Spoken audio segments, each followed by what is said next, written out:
Don't hurt me.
And it freaks me out.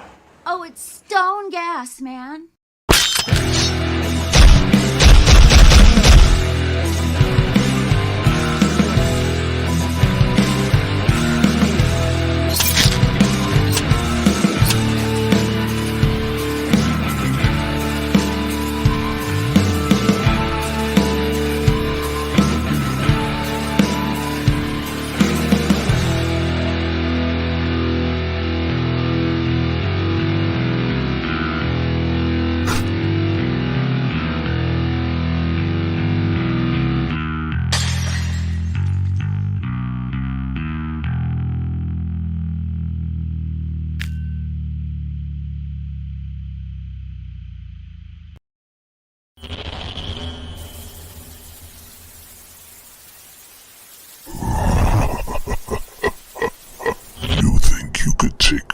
Away from me, I'll always find another source. You will never escape me.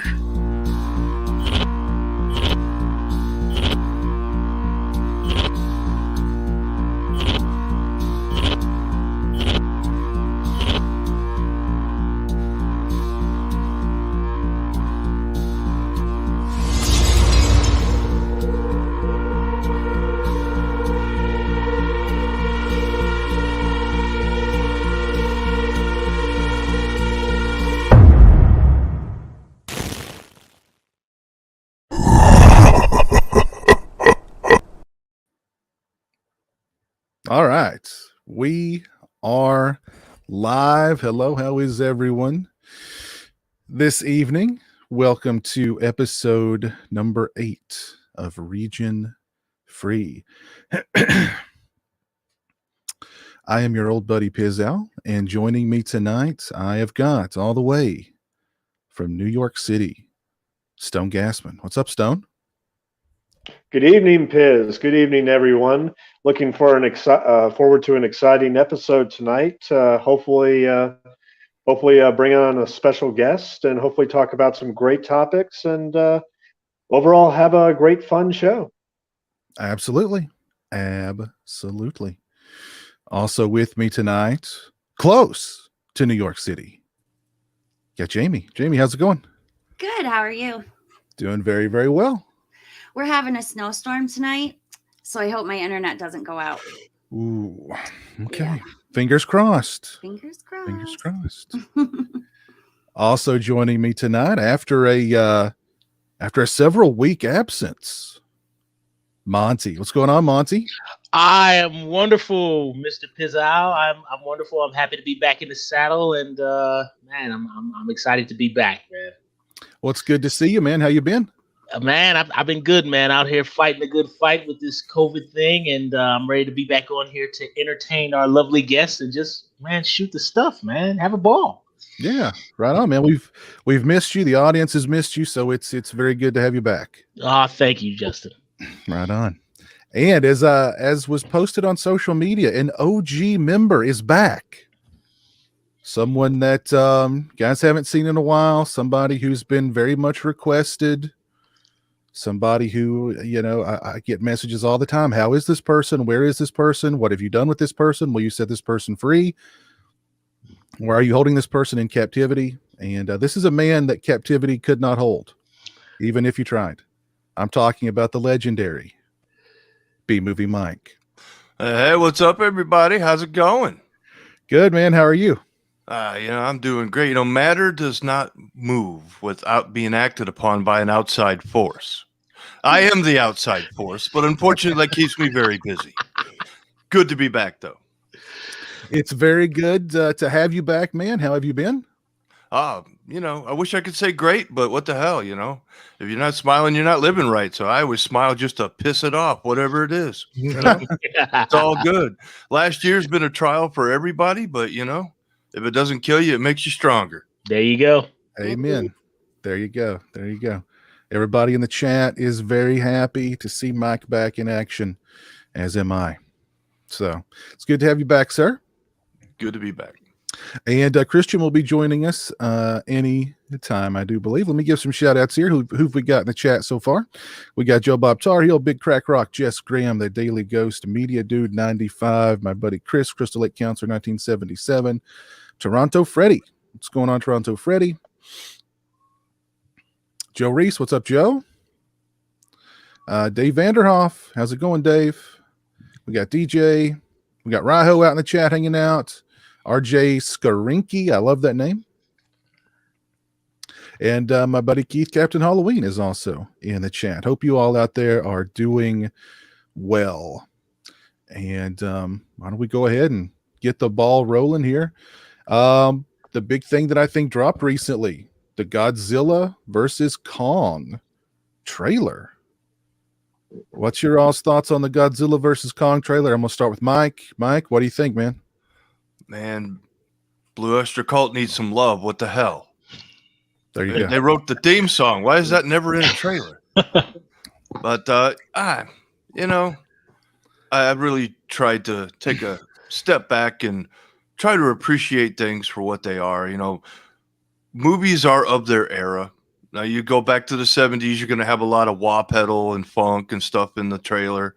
The 80s was glam rock and synthesizers, and the 90s was grunge, and then into Slipknot and all that kind of stuff. So the music is kind of appropriate for the era, I guess. It's not really my thing, but it's kind of expected at this point.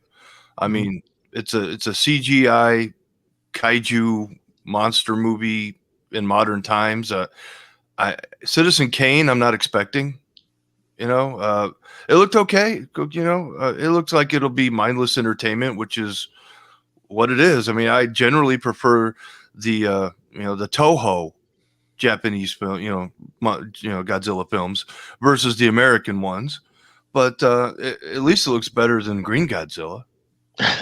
I'm not sure the whole Chubzilla thing. Are they trying to make him look like a turtle? That kind of throws me off a little bit. In some scenes, he kind of looks like a sea turtle mixed with like sea turtle got busy with a T-Rex or something. I'm not exactly sure what happened there, but Kong looked good. I mean, I've seen some complaints about the CGI, but I thought, for what it was, Kong seemed to have quite a bit of expression, and there's always some little kid that's dating back to Gamera and all those other films. So I can't really complain too much about a connection with an innocent, being a driving force or whatever. I don't know. It looked okay.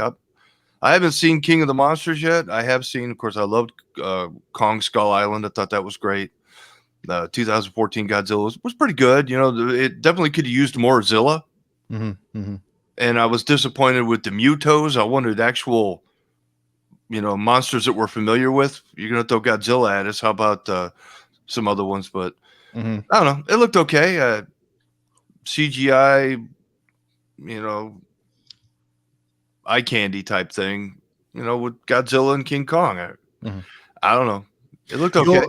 You'd probably like King of the Monsters. I'd give King of the Monsters a shot. I bet you'd like it. I like even the bad Godzilla films. I mean, I crap on Green Godzilla quite a bit, but there's still some fun to be had there. You know, I mean, Iguanazilla or whatever that was supposed to be didn't quite cut the mustard as far as Godzilla designs go, but other than that, it was passable. So I don't know. I'm not going to be too hypercritical about it. It's just a Godzilla movie, and whatever. Mindless entertainment. I'll just turn off the brain and enjoy the candy. Okay, very cool. What do you think, Monty? What do you think of the trailer? Any I really loved it. I grew up watching the Godzilla movies on television during the 80s when they showed all the reruns of Godzilla vs. Kong and all that. And I was a fan of the 2014 reboot. And I really liked King of the Monsters. I really liked a lot of the visuals in that. So for me, in Kong Skull Island, I like that film too. What was it? Was that Peter Jackson King Kong? I think it was just called Kong, wasn't it? Yeah. I think Kong with Peter Jackson. They that one I could have passed on because it was like 3 hours. Blah. But anyway, I thought this was a very updated harken back to those films that I used to watch on television, Godzilla vs. King Kong. And I like the fact that it looks like it's really going to kind of have like a subplot, not just people running around screaming, but, people searching for something to figure out the mystery. That looks kind of fun. They're adding in the little girl. And I just love the fact that we're just going to get an old school mano-a-mano monster versus big monster. And it looks like it'll be an updated version of what we grew up watching back in the day. So I'm pretty pumped for it. I think it's just going to be a Taco Bell and cheeseburger kind of movie. That's what I felt from the previews. Mm-hmm. I'm going to take it exactly for what it is, and I'll enjoy it. It looks like it'll be a lot of fun, from my opinion. What do you think, Jamie? I didn't watch the trailer, and here's why. I'm not a big fan of. I do like King Kong. I like the original movie. I like the movie from the 70s, and I like the one that Peter Jackson did. But I'm really not a big fan of Godzilla movies. If I saw one on as a kid, I would go right past it. I did like the Gargantuan movies. I can't remember exactly what it was called, but I remember these two hairy beast guys just fighting with each other or fighting other things.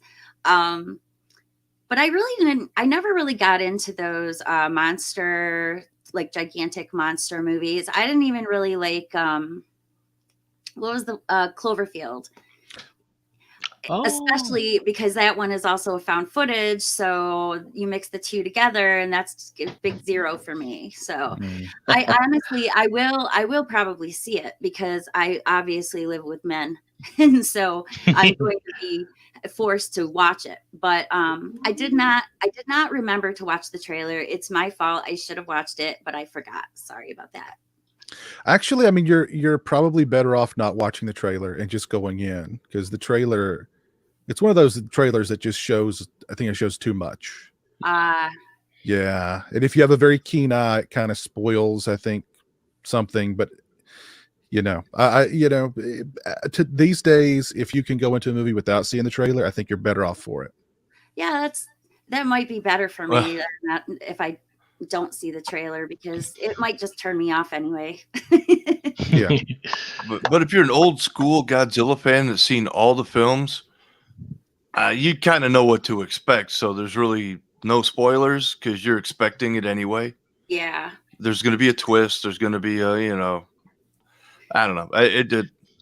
I was just a huge Godzilla fan as a kid, and I still am. They're stupid rubber monster movies, but I don't care. If my mom is watching right now, she's probably pretty upset with me for saying that, because she wanted me. She's the reason why I would watch all those movies. She would say, you have to watch Godzilla. You have to watch the Gargantuans. You have to watch, Gamera and all this stuff. And I did, but I didn't enjoy it so much. It's just, I never really got into the big monsters, but I tried. Sorry, Mom. Oh, and by the way, hello, Jamie's mom. Like that. Stone, what'd you think, man?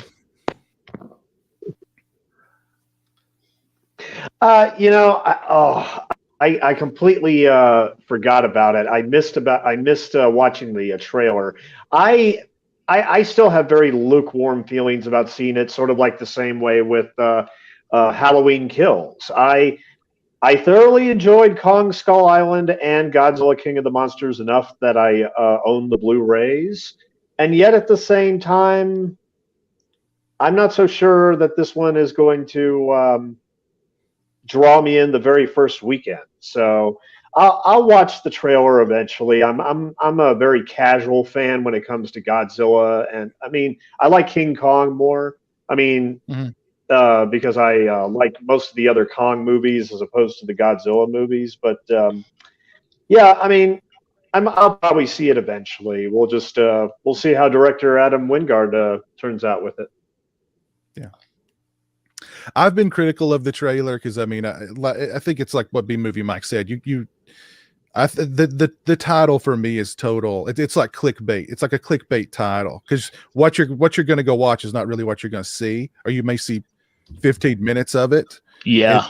And the ET phone home thing with the kid in Kong, that to me was just so cringe. The music was horrible. Why didn't I mean, throw in there the Blue Oyster Cult Godzilla song, you know, and the Blue Oyster Cult Godzilla song. Okay, don't give me the Linkin Park remix or whatever the hot band is right now. Yeah. Which I know it's not Linkin Park for obvious reasons, but yeah, you catch my drift. But anyway, I will watch it. I'm cautiously optimistic, and I'll leave it at that.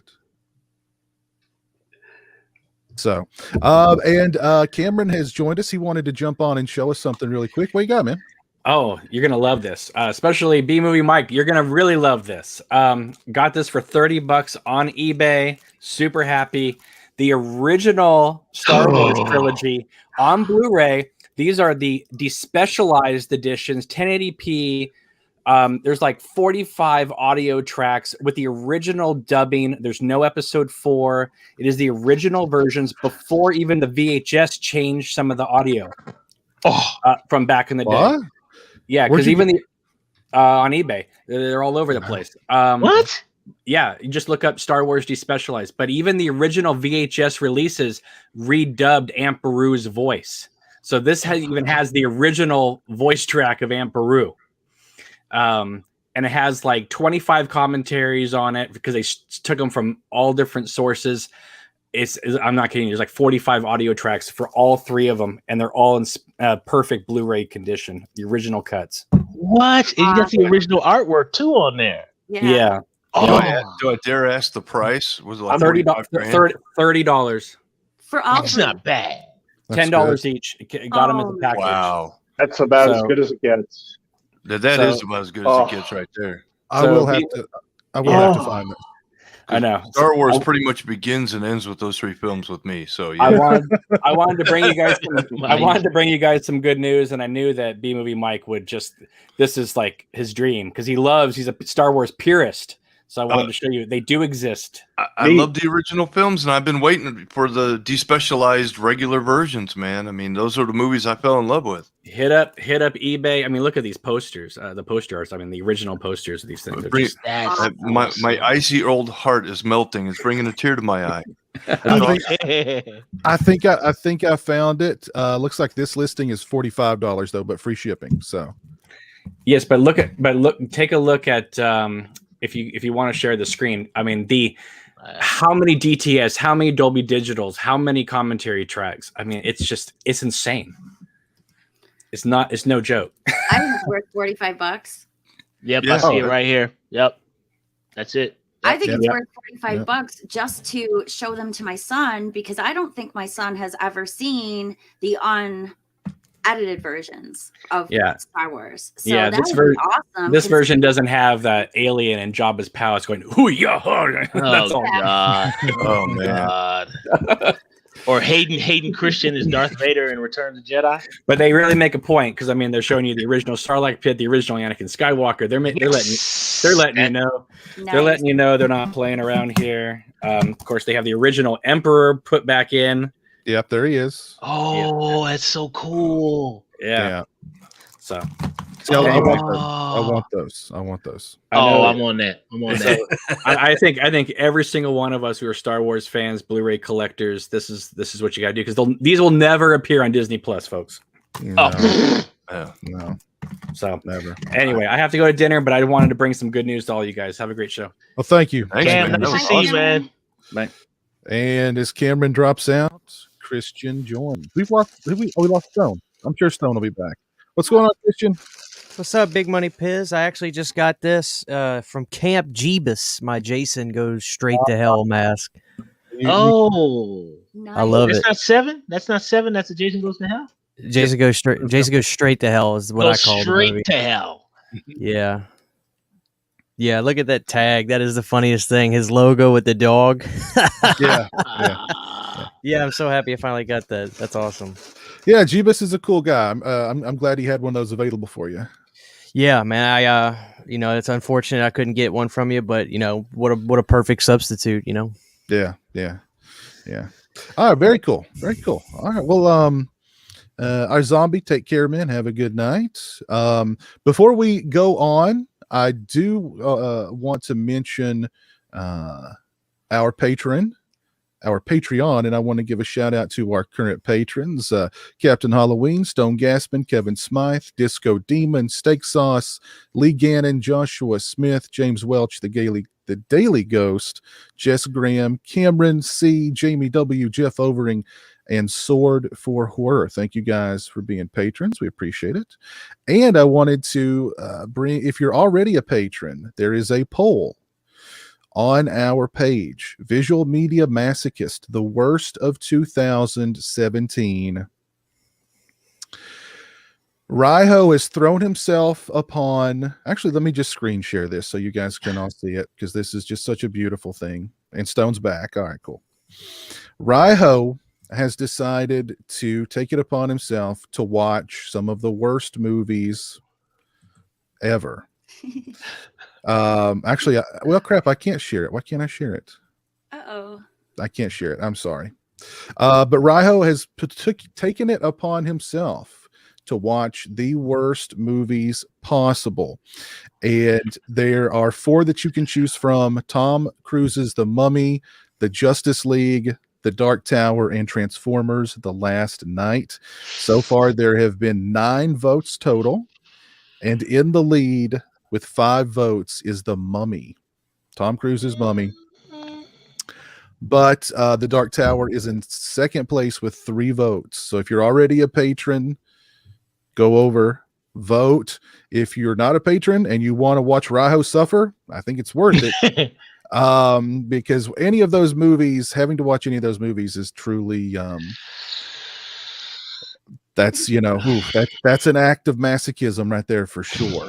So whichever movie wins, Raiho loses, and he will have to review the movie on our next show. So yes, indeed. So those couple of things to look forward to in upcoming shows. I'll put our patron link is in the description, and I will share it in the chat right now. Yes, please go and make sure he has to watch The Mummy, please. Any Some of cool those action sequences in that movie. There are some, but it's still cool. maybe that one's not painful enough for him. Maybe I don't know. Let's see. Transformers. Transformers has got to be bad. I've seen The Dark Tower. I can tell you. And I know the one that Raiho was actually, and I don't want to sway anybody here, but the one that Raiho was really hoping would not get selected is Justice League. And right now, Justice League only has 1 vote. So I don't know if you guys who've already voted want to change your vote, or if you want to become a patron, now is the time. And you get all sorts of cool benefits, and one of them is to watch Raiho suffer through a bad movie. As a matter of fact, somebody just changed their votes, and Justice League now has 2 votes. I might change mine now to the Transformers movie. The Justice League is bad, though. So Raiho, that you might be in trouble there. Raiho actually said, "Piz, I told you that in confidence. Sorry." Sorry. That was a mistake. That was a mistake. That was a mistake. Oh goodness! All right, very cool, very cool. And Rahil, I appreciate you. You know, taking one for the team like that. There you go. Next up, we've got Stone, who's got some reviews for us. What do you got going on this week, Stone? Yeah, well, okay, check this out. In 2019, I started to think back about some of the most memorable theatrical experiences I've had, in the past, 10 or so years. I mean, with theaters being mostly shut down and all. I mean, back in 2003, when I was stationed in England, I was working in a bunker with the Royal Air Force. And I used to go to the PX all the time and walk the DVD lines over and over again for an entire year. And because I'm very stickler about blind buys and that kind of thing, for an entire year, I saw a DVD on the shelf of a 1982 movie called The Last American Virgin. And The Last American Virgin is a movie from Cannon Films. It's a film that I was only vaguely aware of. I mean, I think before that, Leonard Maltin had a review of that movie in his book for only a few years before he yanked it. And then most editions after that don't even have the review. And I also remember a USA Up All Night promo for it, if I'm not mistaken.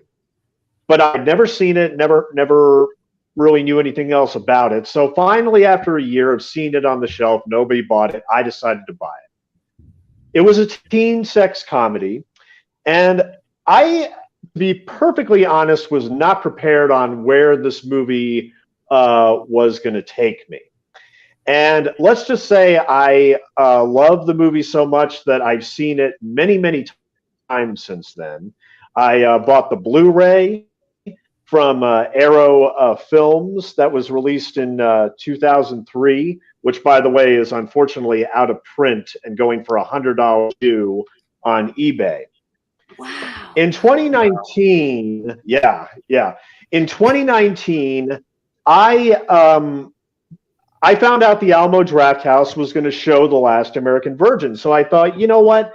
I got to get as many people on board with this as possible. So I went on Twitter and said, hey, anybody who wants to come join me in New York, I'll buy you a ticket. I won't buy food, but I'll buy you a ticket, and we'll all go see The Last American Virgin at the Alamo Drafthouse.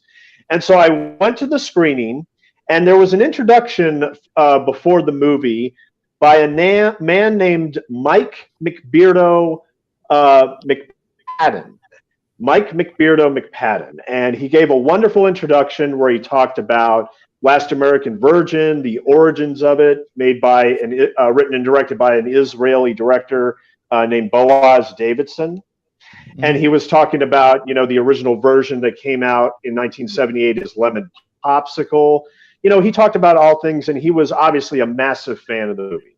We watched the movie. The audience loved it. They laughed loudly so many times throughout the first half. And then, of course, the movie's known for taking a sharp left turn in the second half and becoming very, very dramatic.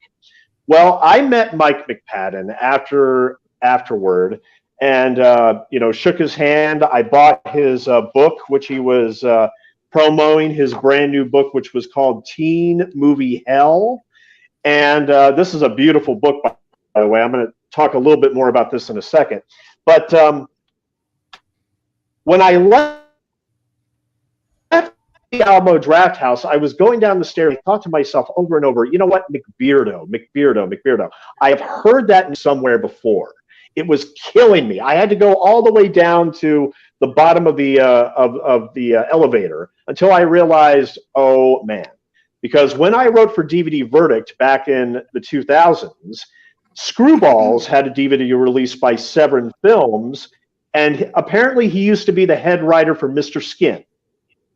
So there's a segment in the bonus features of Screwballs where they talk about the movie and how they love the genre and all that stuff. So it finally hit me. I went back up there, and I wanted to confirm with him before I left. He confirmed it with me. Super, super nice guy.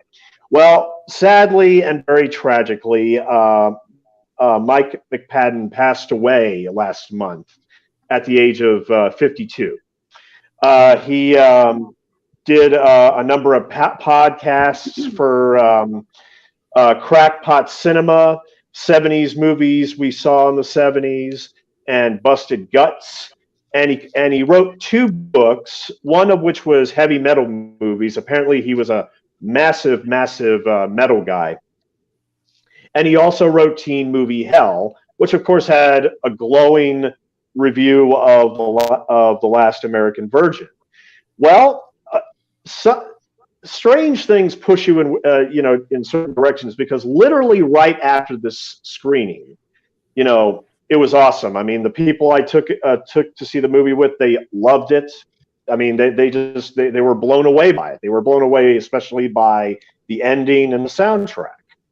And after the screening, I found out that Miss Diane Franklin was going to appear at the New Jersey Horror Con, and that I got to go. I've never been to a horror con convention in my life. I got to go down there.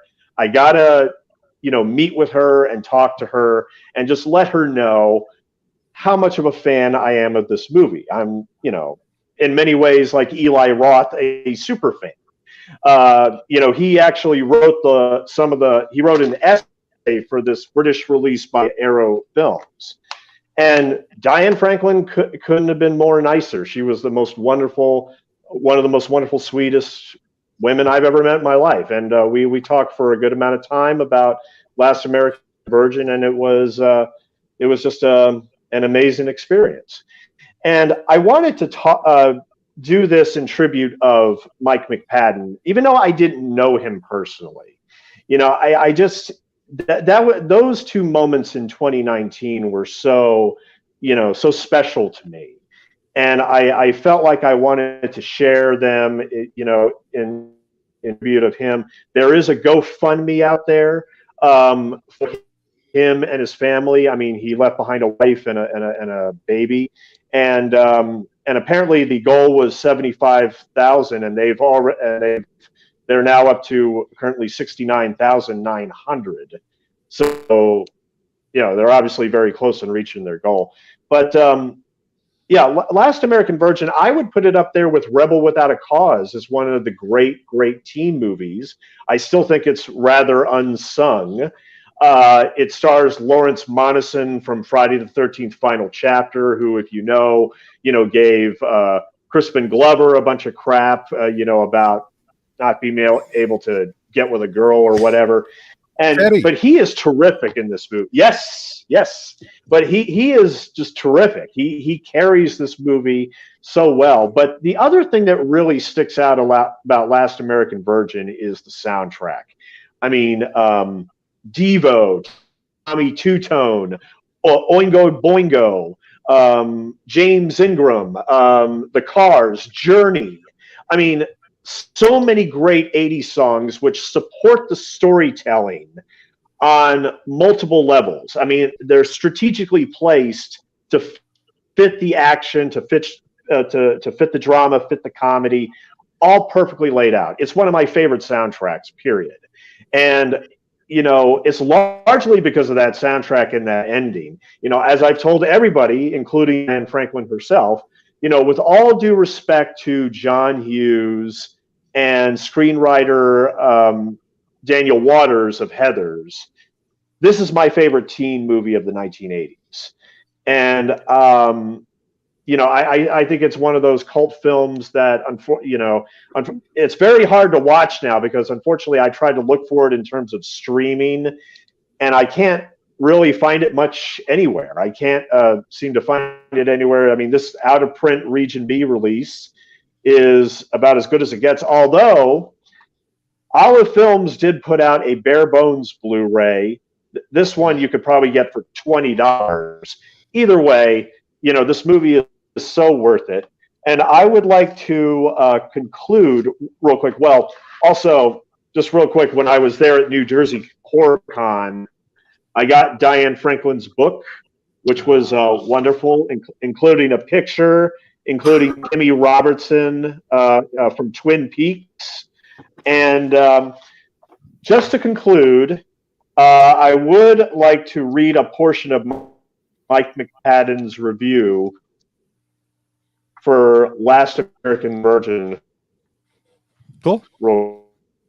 And I'm not going to give away the ending at all, but for everything to praise about The Last American Virgin, and there is much, it must be applauded for its crucial role in establishing an American front for Cannon Films, an Israeli schlock studio supreme lorded over by cousins Menahem Golan and Yoram Globus. Golan and Globus amassed a fortune on the back and topless fronts of 1978 teen sex smash Lemon Popsicle and its multiple sequels, each of which packed theaters and pop zippers in dubbed language versions just about everywhere in the world, except, curiously, the United States.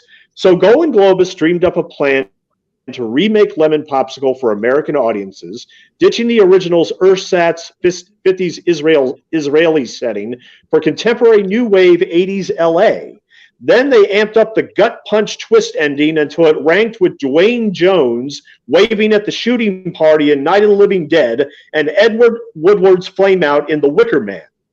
The chaste horn dog of the film's title is teenage pizza delivery driver Gary. His best pals are Rick, a slick-talking lady layer, and David, a big fat party animal.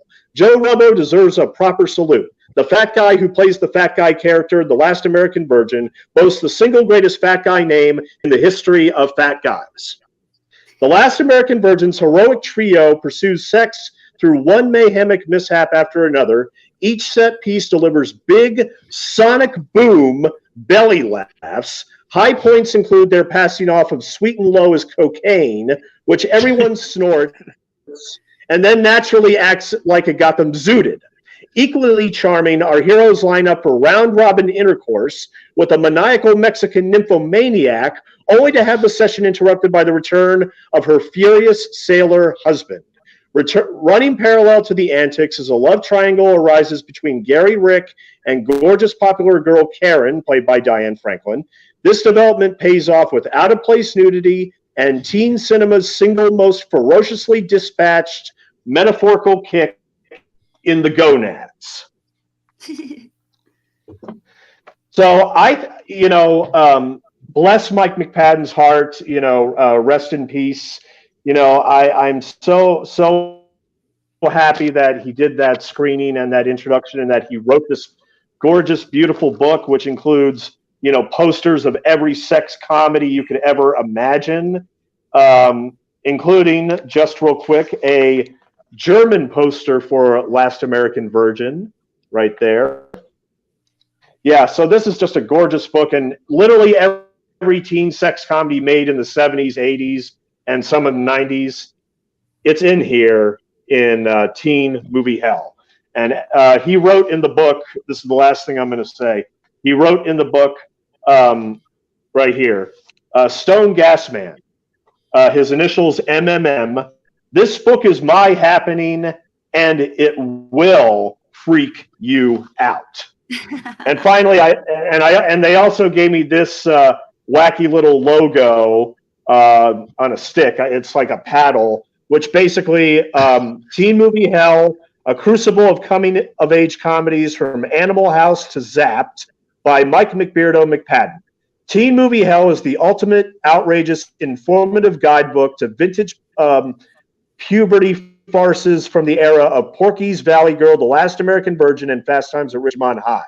Patton Oswalt is quoted as saying, "I heartily hurrah this hormono-hagiography," and also Gilbert Gottfried, "This book is good for people who like teen movies and gratuitous nudity, and I am one of those people." So that's for you, Mike McPadden. Thank you very, very much. Yes, R.I.P. R.I.P.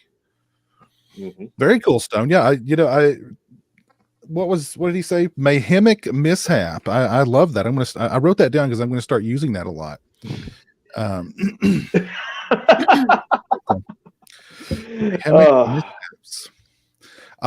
We do have a special guest who is on the way here. So we may circle back to Last American Virgin here very shortly. But let's move on. Very very nicely done, Stone, as always. Very nicely done. Thank you. Let's see who is on deck here now. Oh, we've got Jamie, and Jamie is going to talk to us about what? Gothika Ooh. from 2003 with Halle Berry. I watched this movie. I noticed it. I've seen this movie a ton of times. I don't even need to watch it again to remember every single detail about it because I literally love this movie. I don't understand the hate for it at all. It doesn't make sense to me. So it comes out in 2003. It's directed by Matthew Kasovitz. And I got to say, bravo. I love it. You did an awesome job. The cinematography is outstanding. I mean, it's granted, the color scheme is drab. It's supposed to be though, because I mean, it's a sad story and everybody in it is kind of sad. The whole situation is sad. Being in this asylum and prison is sad. So having it all be gray made total sense to me going with the plot. Rotten Tomatoes, I checked Rotten Tomatoes. It gives it a 15% approval rating based on 169 reviews. So it's got a 4.1 out of 10. That's wrong. I'm sorry. That is wrong. And it's not just that site. I mean, all the critics, including Ebert, said the plot was preposterous. I'm sorry, but the plot is not preposterous. Here's why. There are plenty of real true stories out there about serial killer partners, who do these things together, crimes together. And I find it terrifying. So to use this as a plot device for this movie makes a heck of a lot of sense to me. I really like the fact that it's set in this asylum, prison, hospital. It gives it a really oppressive feel. The performances are incredibly good. Robert Downey Jr., he's always a boss. Now I realize that in this one, I think he was still in his, bad days. And I think it kind of shows a little bit, but he still does a great job. I always like him. He's always really good. Halle Berry is absolutely fantastic. She's so emotional. I like how this mixes the asylum, the ghosts, the possession, and it has a neo-noir feel to it. It's got a mystery that needs to be solved. I mean, what more could you ask for in a movie? I like the special effects. I think that the part in the cell where she's being beat up by the ghosts so that they go in and they, open the door and she can get out is fantastic. It's great plot device. I love it. The fact that the guy, the doorman, lets her go and gives his car keys to her so she can get out. Awesome. I was hoping when I was watching it the very first time, please, somebody help this woman. This is terrible. Please, somebody help her. So the fact that she gets out and she can go and solve this mystery is absolutely fantastic.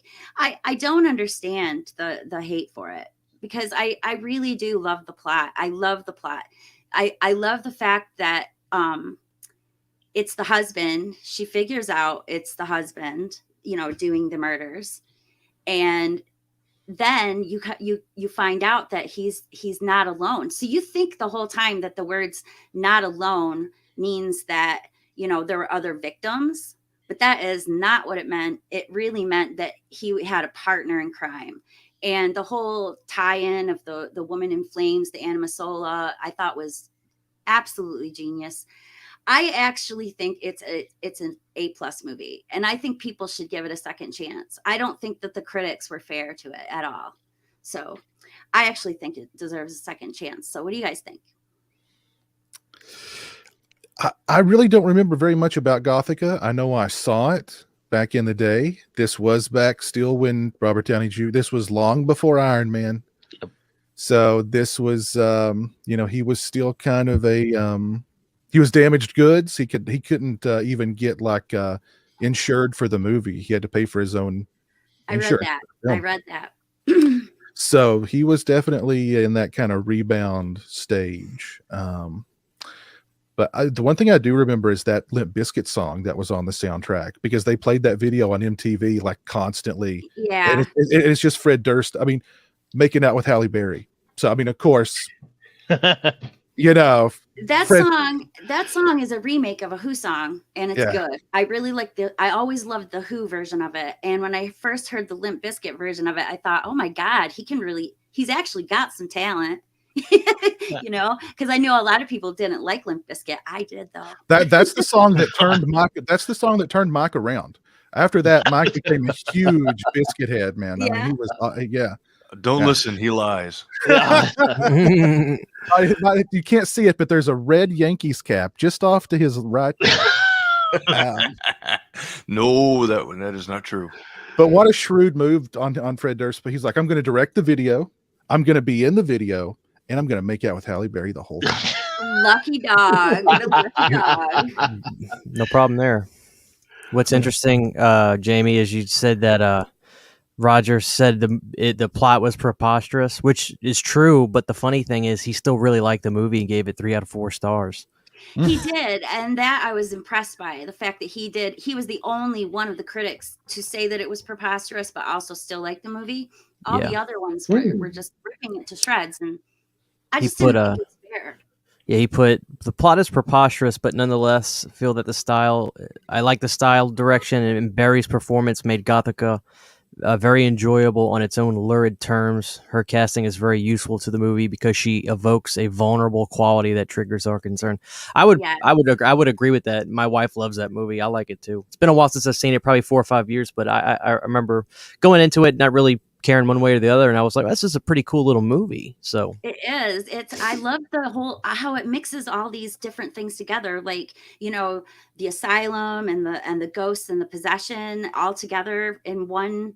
I mean, you wouldn't normally see all that together. It wouldn't be a murder mystery with a possession, you know, but there is. And I like that. I thought it was totally different, and it kind of blew my mind the first time I saw it. So I really think it's great. Plus, Penelope Cruz, wow, she blew my mind in that. She was really good. She acted crazy. I mean, I really, really liked it. I was gonna concur that I've only seen the film once on a bootleg, so we're going really old school on a bootleg.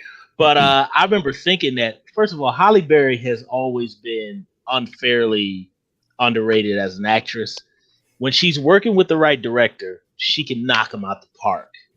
You know, other times when she just does stuff like Catwoman, it's like it's garbage. But I thought Gothika, I always enjoyed that film. I thought Robert Downey Jr. was excellent in that movie. He's always been excellent. I know he was in his U.S. Marshal In Dreams phase. But one of the things that I always remember about In Dreams was when I watched the bootleg of it, because that was when you could hear the audience in the background. We're going that old school. When Halle Berry kissed Charles S. Dutton, I remember you could hear the background people go, and I was just like, come on, guys. Give the brother a break, man. Come on. He's got, you know. But I always remember thinking that I really liked that twist, even though it kind of harkened back to Scream with the tattoo on his chest. And I thought it was very inventive the way they mixed in the serial killer aspect and the fact that it was her husband. I mean, I just thought that was very unique. And Penelope Cruz, she really killed it in that movie. She has a very twisted, unique performance that I didn't know she was capable of at that time. Yeah. And I think another reason they knocked it too was because it was a Joel Silver production. You know, what was the movie Ghost Ship, 13 Ghosts, and that whole 13 Ghosts? Oh, both movies that I absolutely adore. You know, 13 Ghosts, you know.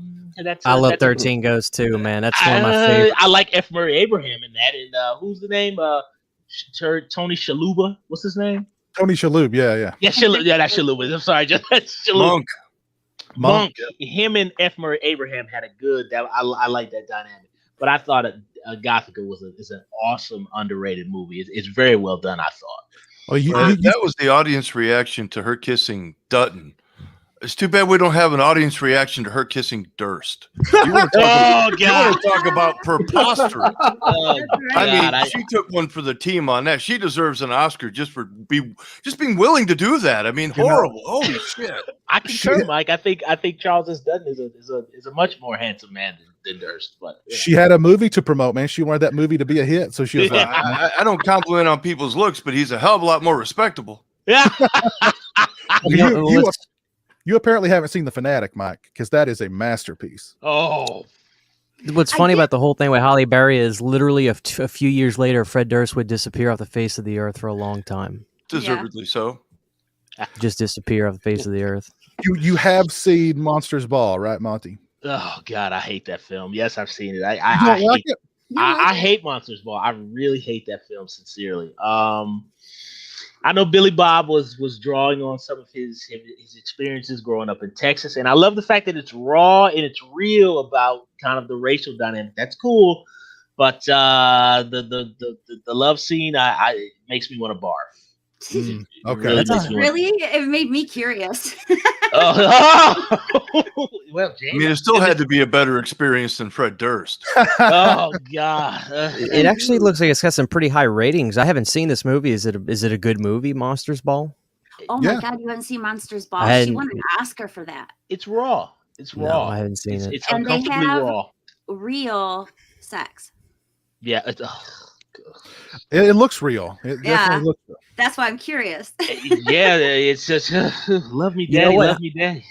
You know what Halle Berry movie I love? I've never heard anybody talk about this movie. I got a DVD of it out of a whim, and I love it. It's called The Rich Man's Wife that she's in. Oh yeah, I love that movie. From Pulp Fiction was in that. Oh my God, that's a great movie. It's almost like a slasher film, almost, right? Because the dude's crazy. Well, it's from the same writer and director as the Slumber Party Massacre. Amy Hunt Jones did that. Really? Dude, that's a killer movie. Yeah. I love Rich Man's Wife. Just one of them random movies I watched and fell in love with it. Cool movie. Horrid Films points out that Heath Ledger is in Monsters Ball, but not for long. Not for long. No. Peter Boyle's in that film too, isn't he? Yeah, he was Billy Bob's dad. That's right. I'll have to Puff watch Daddy. that. Monsters Ball. Yeah, Sean Combs is in that movie too. Halle's not in. Halle was good in The Flintstones. John Wick 3, but I mean most of it is her blowing people away. So I mean she looks good with a gun in her hand, what I mean? Yeah. But yeah, very nice, Jamie. I like how you're going back and you're picking these obscure movies that a lot of them did not get good reviews in their day, and you're saying, hey, let's give them another shot. Time's passed. Let's give them a second chance. Yes, Cameron told me that my shtick that I'm going for is kind of charming, so I'll do it. I don't mind sticking up for these movies that I think are good, and I think people need to revisit because if I enjoy them, I want to share that with people. I want people to realize why I enjoy them and see if they might pick those out too. So I love it. Very cool. Thanks. Very, very cool. Let's see. Next up, we have got Monty. What you got for us this week, Monty? Oh man, I've been really okay. I'm not trying to bring the mood down or anything, but this whole thing with I was looking on my phone and I was gonna go see Wonder Woman 1984, and I saw that Wonder Woman 1984 was playing at my local movie theater, like 2 or 3 of them. And it was also available on HBO Max, I believe. And then I saw the preview for Denzel's new movie, and it just got me thinking about how people are completely, because of COVID, that we're completely missing the theatrical experience now, and it's going straight to streaming. And it also got me thinking about how a lot of the classic films that all of us on this panel grew up on, that people aren't really going to get a chance to see anymore because we don't have the theater experience or the video store experience anymore. It's all about complete streaming and whatever is popular at the moment. It made me very sad because even I know people go like, oh, well, you can rent Wonder Woman 4 at your home. The TV is just as good. It's a completely, totally different experience to me. And even when you do go to the theater, there's maybe 2 or 3, 4 people in there. I think the last movie I saw was New Mutants, and I think there was no. I saw the Kevin Costner Diane Lane thing. Oh. But that was very well done. And there was like 3 of us in the theater, and I was just like, and there's stretches of tape, and I'm just like, what happened to the theatrical experience, man? I remember going to see Dances with Wolves in 1990, and the whole theater was filled, and I just remember just how much fun that was, and just the whole visceral experience to what Kevin Costner's character was experiencing. And I kind of feel like now that we have streaming, you don't get that experience at home. Sure, it's cool, like if you're with your girl or your kids or whatever, yeah, it's fine. But being in a theater, when you feel that energy of everybody all together and just the reaction, even like when I was just talking about Gothika, you don't get that at your house. Like, you don't get that raw, just real reaction. And just the fact that, like, all the movies that we grew up on, that like our older brothers and sisters or our parents told us about, those movies aren't being passed on anymore. Even when people go, oh, well, you can stream it, but not necessarily. You go on streaming, you can't find The Last American Virgin. You can't find. Speaking of The Last American Virgin. Just hello. Hey, everybody. Oh, my Hi. gosh. It's so nice to hear you say that, Monty. I actually agree with you. When you are in a theater, you hear laughter and it makes you laugh. You know when to laugh. You know when to cry. Sometimes when you're watching something alone, you're not necessarily sure if you should laugh, but when you hear other people do, you're like, oh, okay. So there's a catharsis, So I totally agree with you. And it is true, not every movie passes down, which is why I am very honored that you guys remember The Last American Virgin and people still watch it today. Shocking to me. Shocking. But not shocking. One thing I'd like to say is that, and it's a pleasure to meet you as well. Pleasure. What I'd like to say is that when I saw the film, because I had, we're going to talk about Last American Virgin. I remember Last American Virgin, when I saw the film, I was always hip to Revenge of the Nerds, Bachelor Party. I can't remember the other ones, Meatballs and all the other ones I know. I had never heard of Last American Virgin. And I saw that film, I believe, when I was about 19 or 18 on Encore. Got it later. Most people were like, I saw it at 12. I'm like, where were your parents? Oh, no. I didn't even remember seeing it at a video store when I was a kid, but I saw it when I was about 19. And interestingly, I had just been played. I'll use some of that 90s terminology. I had just been played by a high school sweetheart for some other guy. We're cool now. She's married to him now. We're good friends now. What an idiot. Look at you. She's just a moron. She doesn't know what she had. But anyway, and when I was watching the film and that ending, and I was experiencing exactly what happened in the movie at the same time. And I just think the fact that ending is so unapologetically raw and real. And I love that it just leaves on. Is that Lionel Richie at the end? Over the credits? James Ingram, I believe. James Ingram. Yeah. Oh, okay. Sorry, not Lionel Richie. Thank you for that, Sean. I appreciate it. I'm sorry, not Lionel Richie. Names. I'm like, what was it? Yeah, no. But it's like when Lawrence is driving away and that tear is on his eye and it goes right to the credits and it's just like, damn. It doesn't even rescue you. Not apologetic, is it? It leaves you with it. And it's real life. Sometimes you walk away heartbroken and you got to recover from it. And I love that. That movie I don't think, you can tell me, all of you, do you think that movie would be remembered today if it didn't have that ending? That ending is what sets it apart from all the other teen sex comedies of the era. I mean, that was such a gut punch because during the beginning you're laughing and it's great and it's like, oh, I can identify with that character and this character, and just the way it was shot and the way it was acted. There's not a word spoken.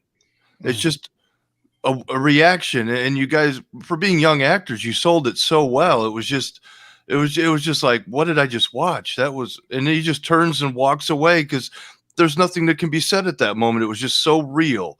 He gets in his car and goes away. It was just like, wow, that was a weird experience because it was so funny. And then I was like, what did I just watch? Well, here's the thing that I find, obviously this movie has been throughout my whole life. I've been thinking about it. I was like, I've been talking about it. But I really feel like what happened with that film was, it's called The Last American Virgin. So what happened was the first thing it did was everybody saw it as an American film. So it's going to have a happy ending, right? Because that's what happy endings, Right. American stories have happy endings. And of course, this film was written. It was based on the true life of Israeli writer, director Boaz Davidson, and an Israeli company, Canon Films. And because of that, their sense of story was the truth and what's real. So even when, as a young person, and even with the other actors, Lawrence and Steve, we went, we all went to the director and said, well, you're going to change this ending. It's going to be happy, right? So, because we're all, American, right? And he's like, no, this is the story. This is what happened to me. It's real. And this is the way it is. And so it's a true story. And I would love $1 for every time someone has said to Boaz, you're going to change the ending, right? Because the poor guy, he's so patient with everyone, but he has constantly throughout his life said, I'm not changing it. So that's one aspect of it. But the other thing I want to point out, which is really incredible about the film, is, all right, so we're all young and, we're like doing this film, and the film is like, it's a sex comedy. So it lures the guy audience in with the sex, which is totally fine. It's like, oh yeah, okay, we're going to see naked girls and what all this stuff going on. But when a young guy watches it, he's lured into the story of love. So guys are going to learn about sex and love.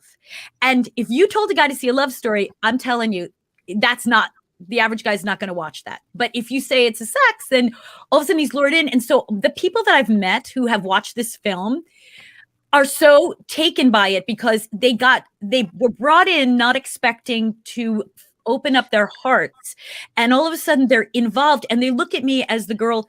Well, of course I'm going to be the girl, like I would fall in love with someone who's as innocent and open. But that's why, because I played it so, I didn't play it like the bad girl. I played it like the good girl. Nobody sees it coming. And that's why I think it's such a slap in the face, which honestly, I've hated myself. So I understand. I understand. I'm like, watch. I'm like, so just letting you know, I think those elements, are true to the story. And anybody who's seen that film and you feel it, I mean, you're not alone, because it's very powerful, real, and you're not the only person who's taken for a ride by my character. You guys tell me.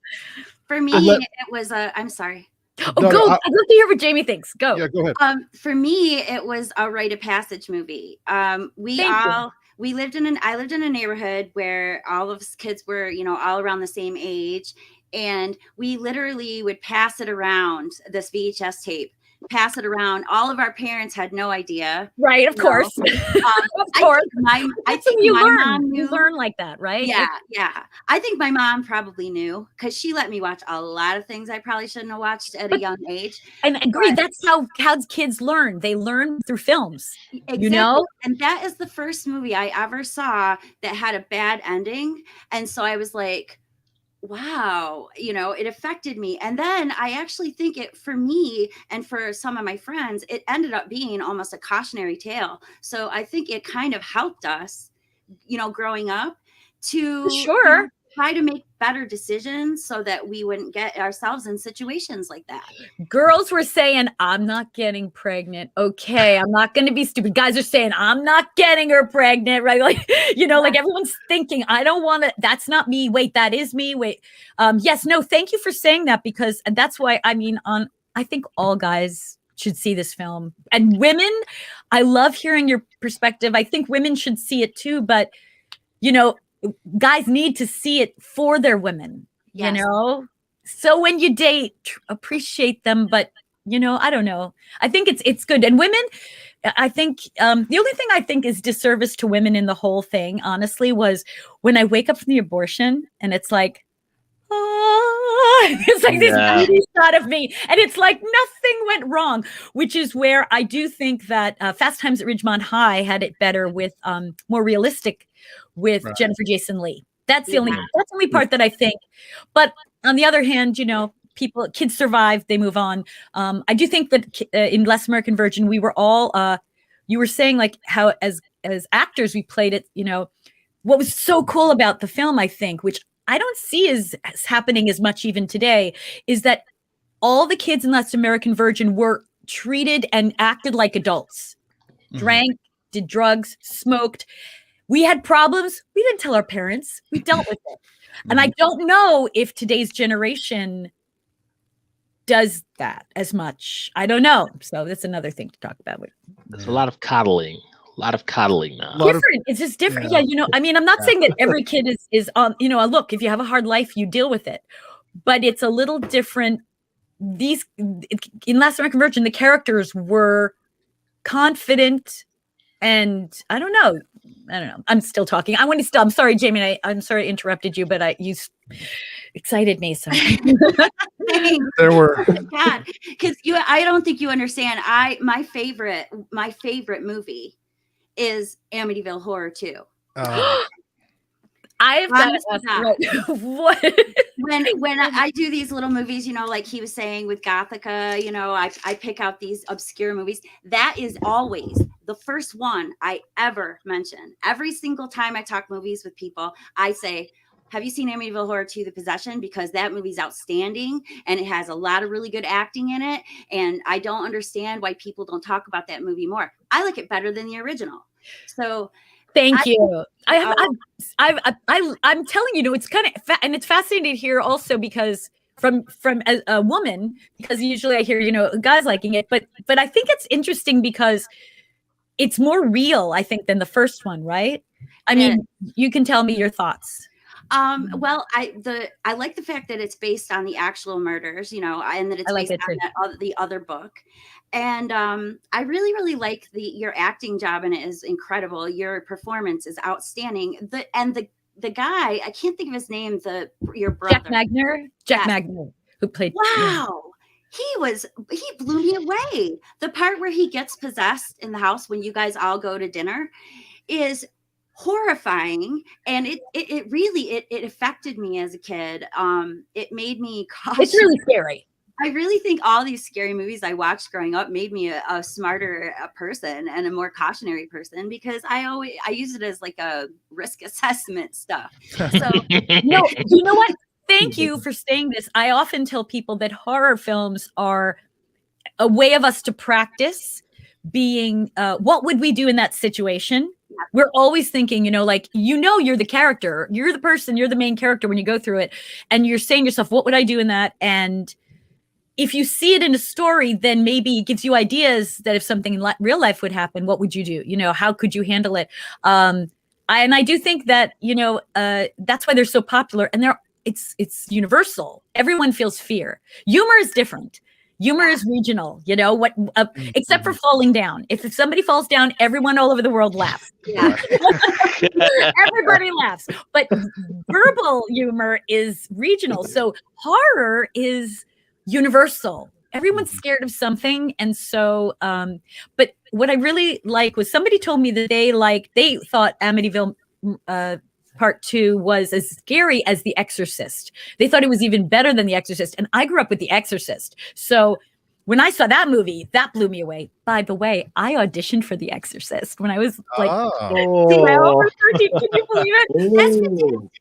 And I got the script and I was like, I was really young, really innocent. I'm an innocent person. It's kind of funny, but I'm really innocent. But anyway, so I get the script. I'm like, you mother beep and beep. I want to beep you in the beep. Like, I had no idea what I was saying. And I was a little bit young. I think girl who played it, oh my gosh, Linda Blair. She was a little tiny bit older, but we were all from New York and we're all auditioning. You know, I'm sure Lori Loughlin auditioned. Like all the actresses I grew up with, you know, Brooke Shields, like we all grew up doing modeling together, and then we would all go on these auditions. But I was very young, and but it's funny. So The Exorcist was my scary movie, and the one thing I thought was really interesting was, okay, so when I saw The Exorcist, that kind of special effects that we even used sort of in Amityville 2 was not common, and everyone bought it, and it didn't look fake. It looked very real. So nowadays, I can't imagine I think if I watched The Exorcist, maybe I would see how parts didn't look that real, you know, but to me, it was amazingly real. So it's interesting for you to say that, you know, you like the movie, you remember the movie. And I think it was because all of us who were in it played it like a drama. We played it real. And it was outstanding. The performance by what was his name from Rocky? Burt Young. Yes. Burt Young. Gosh, terrifying. When he comes into the room and the kids had been writing on the wall, but they weren't writing on the wall. I was scared of that. I mean, I think I saw that when I was let's see. I was probably 10. Right. No, exactly. It's like, where were your parents? Right. That's what happens. Everybody sees it. Okay. So you just said rite of passage before. And I want to say that I believe horror films are rite of passage. Yes. Mm-hmm. Mm-hmm. Because, okay, here's the deal. Up until like 10, your world is, if you have a parent who is worried, you're sheltered. If the parent is a good parent. If the parent's not, you're exposed to everything, right? Okay, but once you hit like 11 or 12, before you hit 13, you can't drive, you can't do anything, you can't see your friends. And back then, you couldn't go out. You didn't have a phone. Okay, people remember this. There was a time where you were alone in the house by yourself with no phone, or there was phone next to the wall. Okay. Yeah. It was scarier than it is today. Okay. Because if something happened and someone cut the phone line, you were alone. Okay. Yeah. So, all right. First of all, that was happening. But when you were a kid, what would happen was these horror films would come and it would be a rite of passage to, could you watch it without being freaked out? Yes. Could you watch it? And I guess so his head chopped off. Cool. It's cool. Yeah. Of course you'd have nightmares. Of course you would. But you would remember it's a movie. It's a movie. It's a movie. And so I think that was really the rite of passage and still is today, where kids will go, okay, watch this. You know, people will show you movies. And then that kid has to say to themselves, even though they're maybe scared to the core, that was entertainment. That was a movie. That was make believe. And that's the only way you could get through it. And if you did, you went through your rite of passage. You grew up. Right. Yes. Okay, that's not real. That's make believe. And I'm not to say that that's, you know, maybe that's not a good thing. I don't know, but that's the point. That's, to me, I remember going through that rite of passage going, you know, it scared the heck out of me, but I know it's make believe, but it still scared the heck out of me. But you know what does this make sense? Yeah. Yes. Because like with me and my friends, and we still talk about it to this day. I mean, we're talking like 1983, 1984, 1985. Those were the years I was doing all this watching of these movies, you know, Friday the 13th and Halloween and Amityville Horror, Exorcist, all of them. And my friends and I decided, I think it helped us, you know, we decided, you know, these movies are scary. Yes. And, you know, we were all just starting our babysitting jobs then, you know, so we were all like, you know what, we're going to watch these movies and we're going to cure ourselves of the fear. Right. And I had already been watching scary movies. I watched Jaws at 3. That was, Jaws.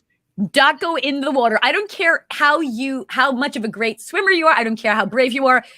You had the fear. That movie was so smartly directed. Ocean. I don't.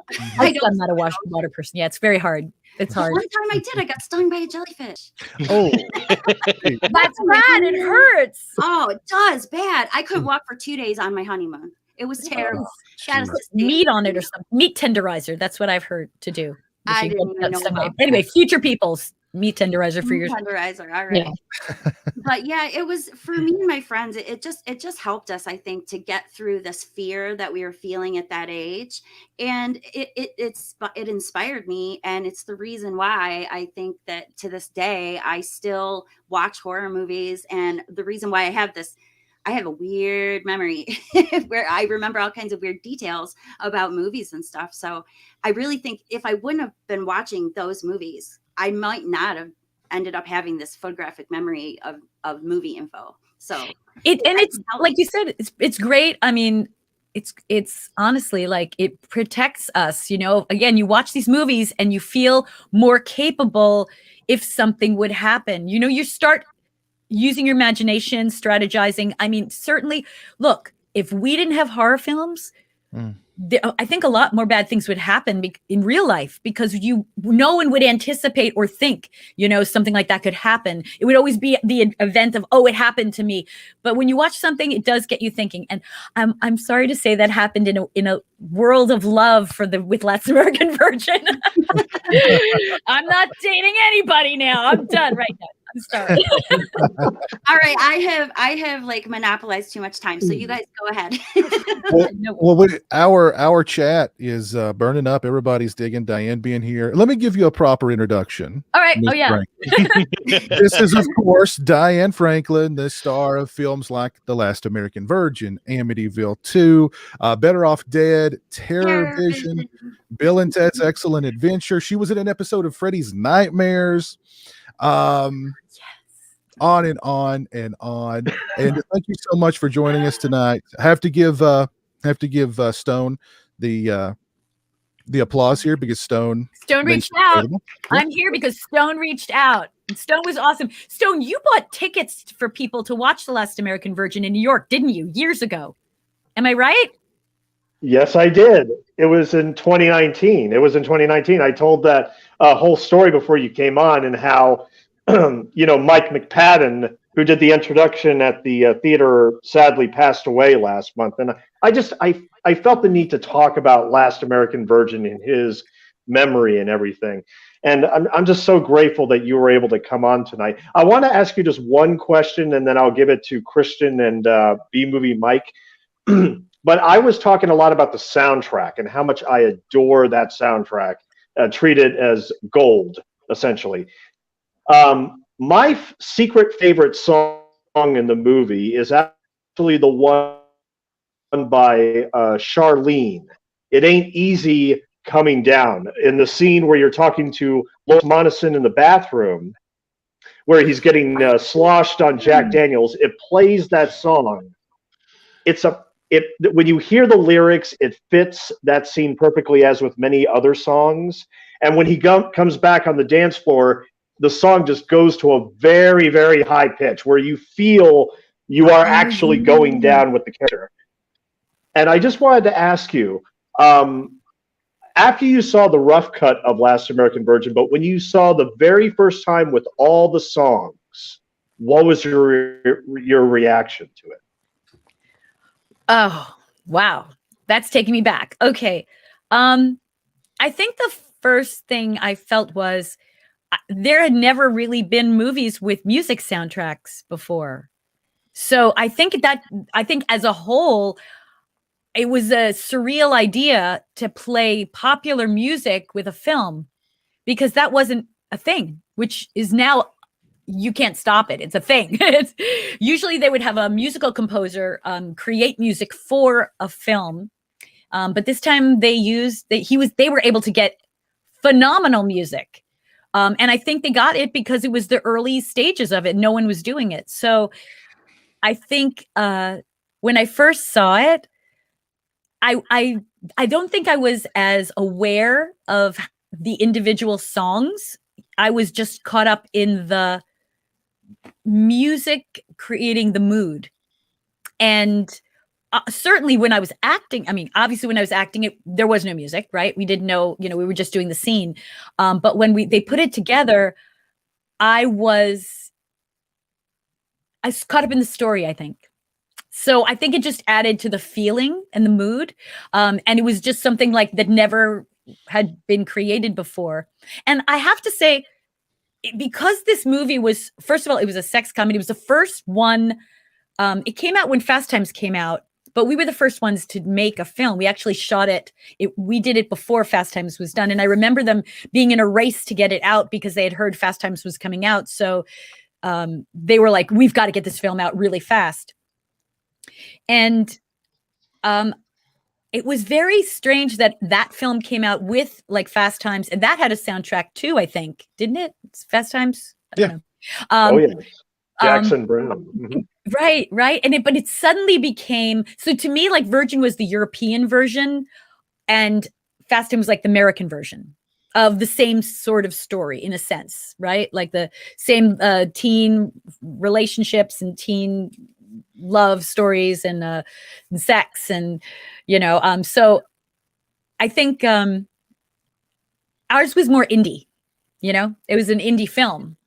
And at the time, I just didn't know. I knew that, like, I knew it had an 80s look when we did it. But in retrospect, like, I mean, looking back at it, I had no idea how much of the 80s it was. And even in terms of like drinking and cocaine and the drugs, like that to me in retrospect was like, wow, that was really 80s. And the clothes were 80s and the music is 80s. Like I look back and I see that as a time capsule. And even the ability for abortion to be talked about and something that it was available. I never thought that would be something that was could ever have been something that would be not something in the popular world, Right. That in 80s where things were like, everything's up and coming. You felt like things were going to move forward in a more progressive way. You had no idea that life goes up and down. Like it goes progressive, then it goes conservative, progressive. So I had no idea that was even a thing. That being the young teen that I was, how when you're a teenager, you think the world is my oyster. And like, things are going to move because people are smart and we're going to move forward. And you don't realize that's a really hard thing to have happen in the world.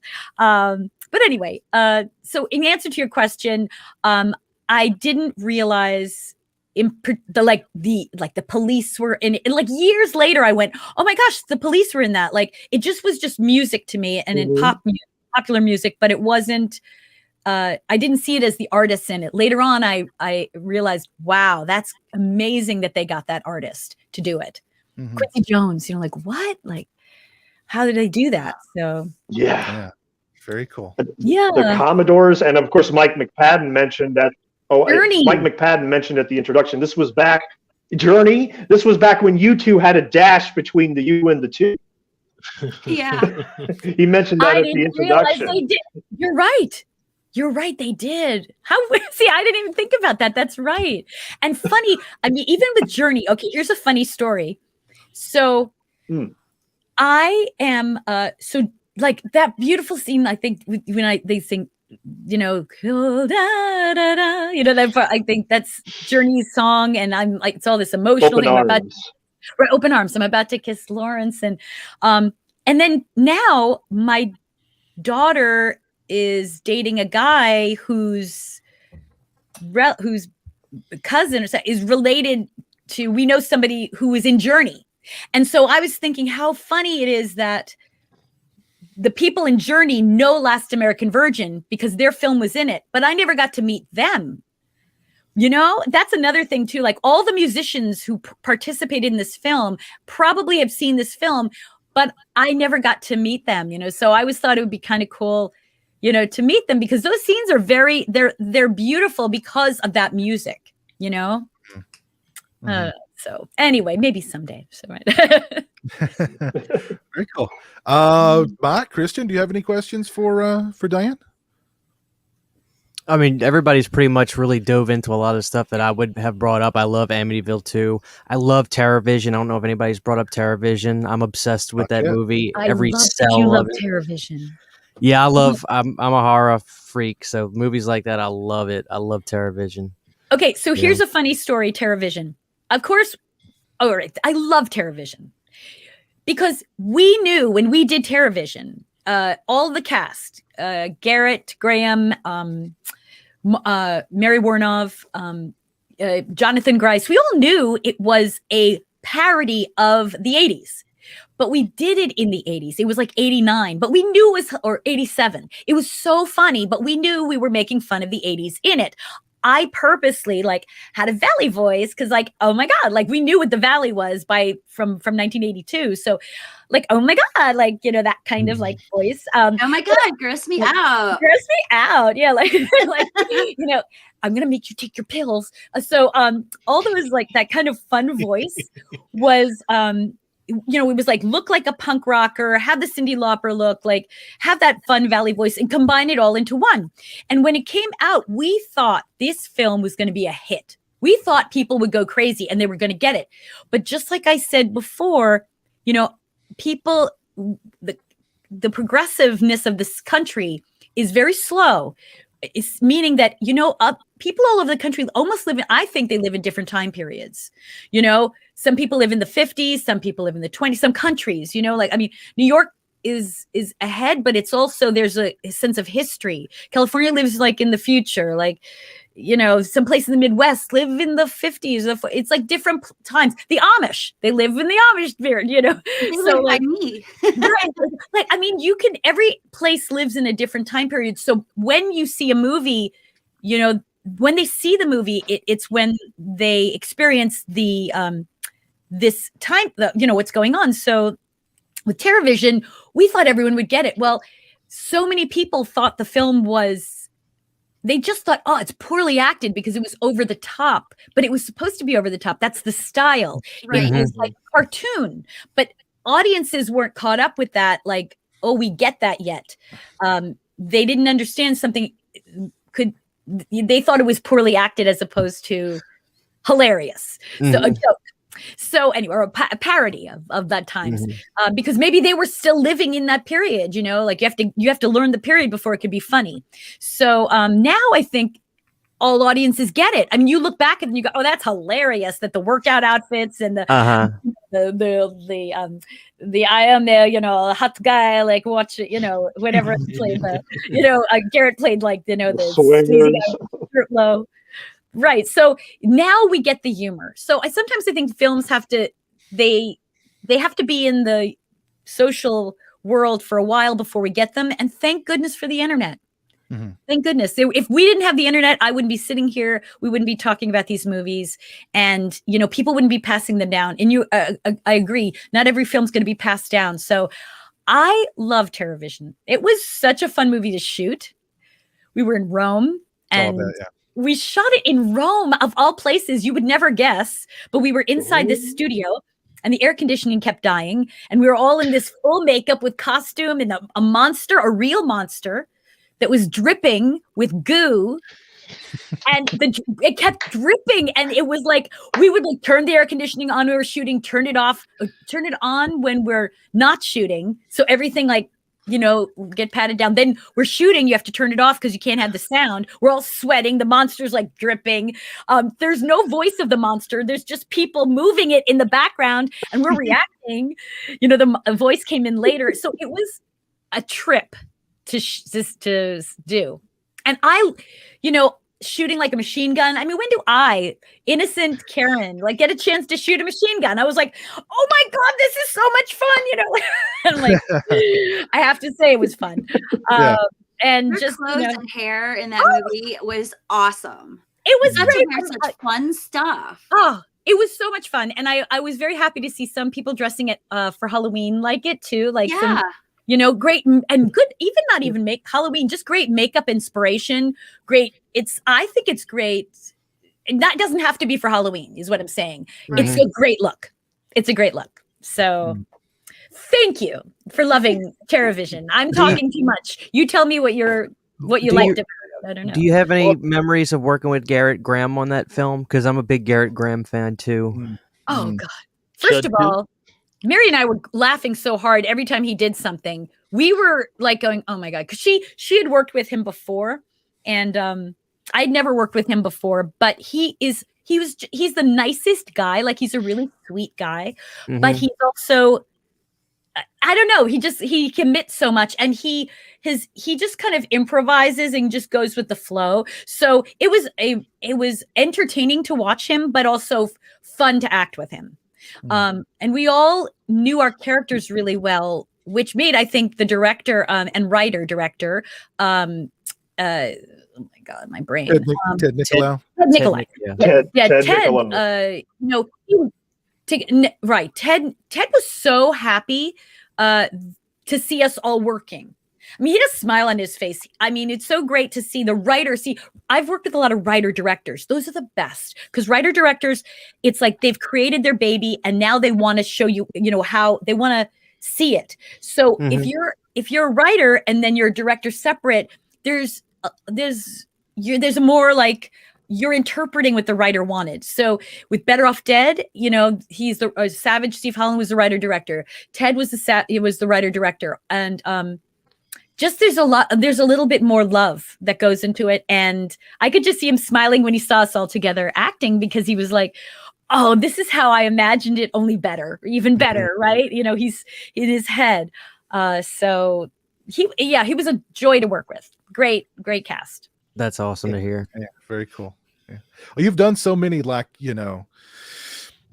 so many movies that today, are considered classics. So, nobody's even mentioned Bill and Ted's Excellent Adventure yet. Oh my God, right. So right? Yeah. My goodness gracious. In middle school, they would show us Bill and Ted's Excellent Adventure as part of history class. Great. And wasn't that a great moment for all students everywhere? Of course. Audience right now, listeners, weren't you happy when your teacher was able to show you a movie that was kind of cool and hip in school? What I loved about that, obviously doing it, we had no idea.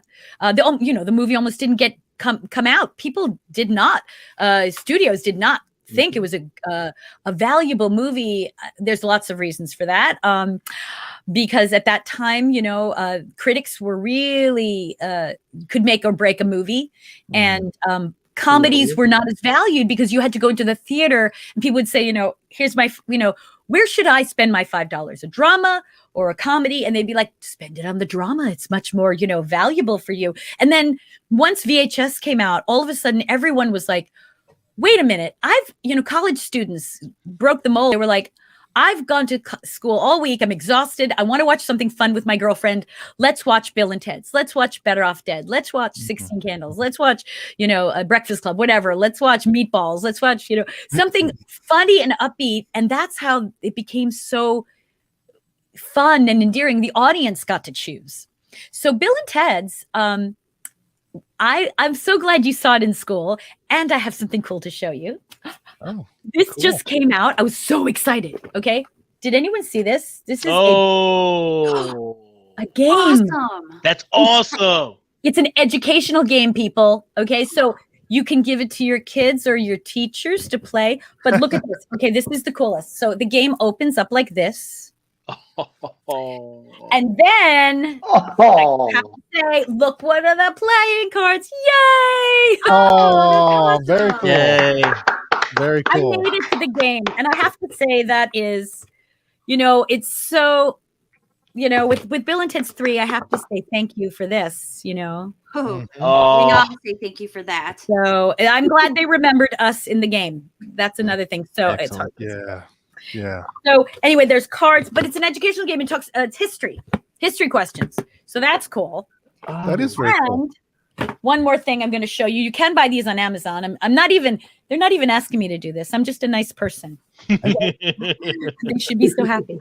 The Bill and Ted book. Oh, that is awesome. Yes.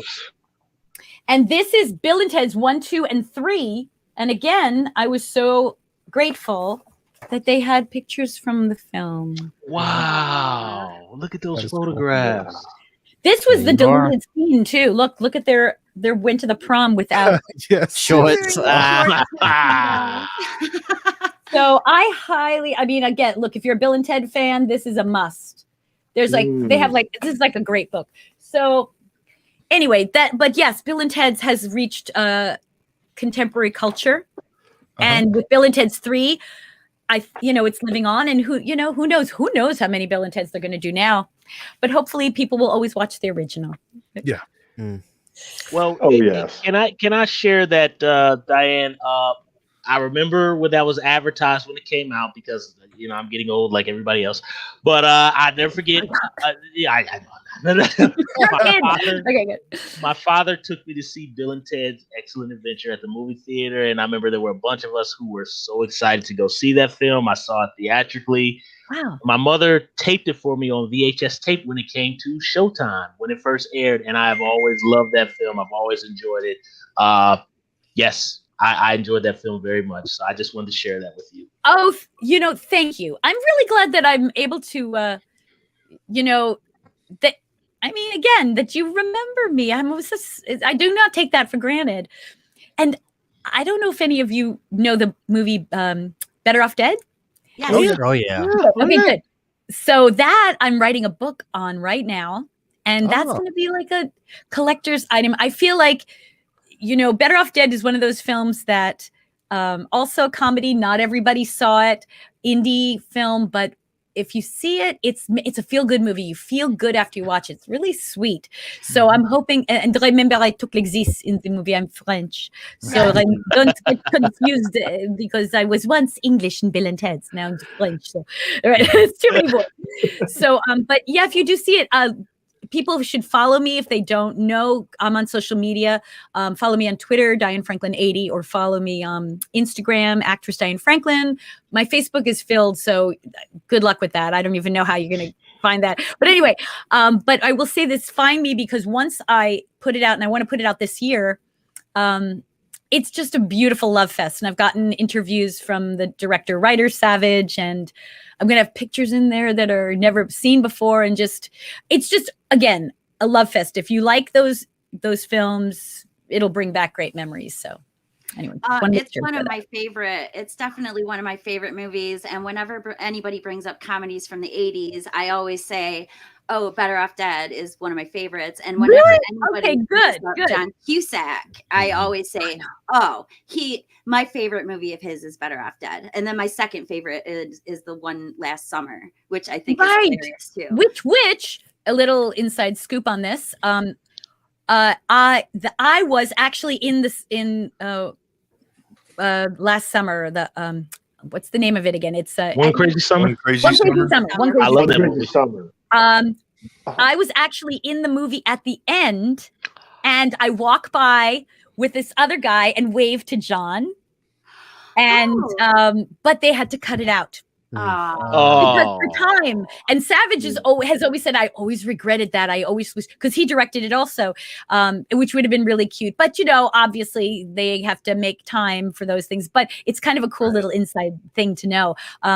That they did that film and then he did it afterwards. And, I agree. John is endearing in this film. He is adorable and starting to warm up about it. So you contact him and tell him you love him in that film. I just think it's just important for actors to know that they meant something.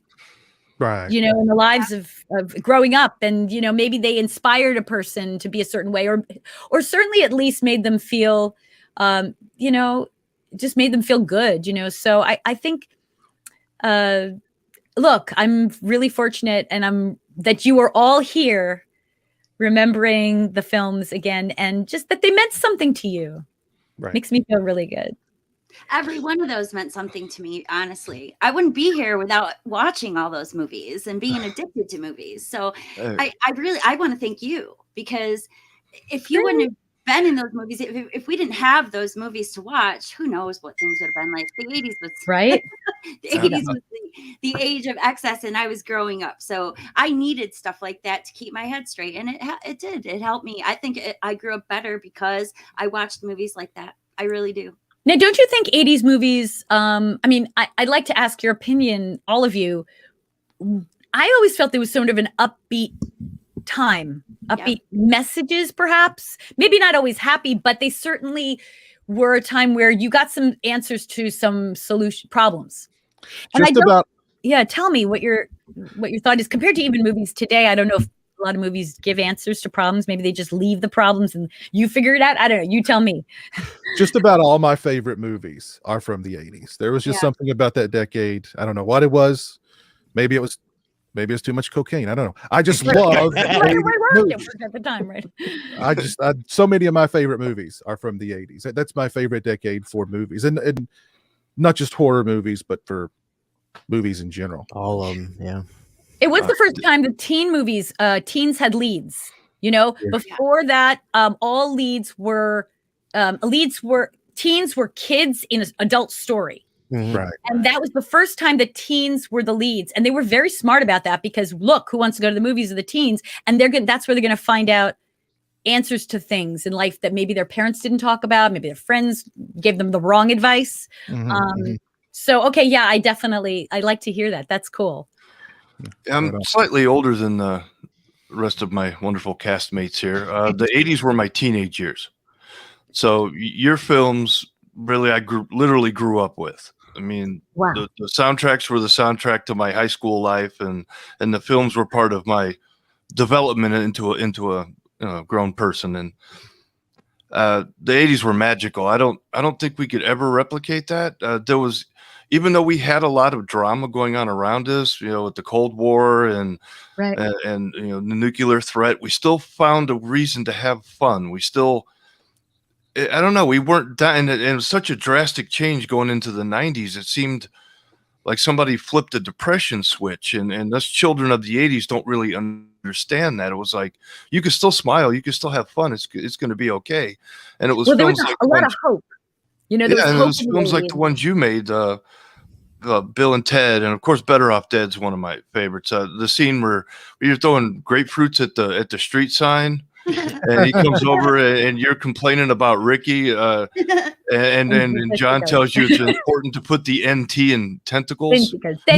NT. Oh, yeah, NT. Yes, just little things like that. And guys my age, we love and hate Last American Virgin because a lot of us were Gary. Yep. Yeah. Or I had people tell me they were Gary, and after seeing the movie, they said, "No, I'm Rick from now on." Yeah. we hated Rick because it was everything we didn't want to be. People became Rick because they didn't want to be Gary. But yeah, well, we learned from Gary. But it was like Karen kind of became the evil girl in school that you knew was going to break your heart, so you avoided her. Wow. But that was a great movie, and it's a love-hate thing. It's my favorite teen comedy of the 80s, just because it's got that dramatic punch at the end. It really. Well, let's face it. If you ever really are in love, then you really feel hate, because love is equal to the hate, right? If that person didn't matter to you, you wouldn't feel the hate. You feel the anger because you are in love, and so that's what passion is, and so I always feel like, you don't know. I mean, look, you break up with somebody. If they didn't mean anything to you, you'd be like, good riddance. But if you're like, oh my God, I hate you so much, it's because it's still, the love is there. So. Right. And after you grow up, you realize, well, Karen wasn't really evil. She used Gary, and Gary allowed himself to be used. He was, whoever's going to take care of me, I'm going. You are nice to me. Okay.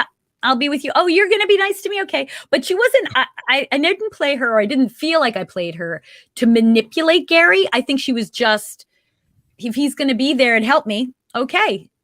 And then the nice guys finished last is Gary's the nice guy, and he walks away with his heart broken.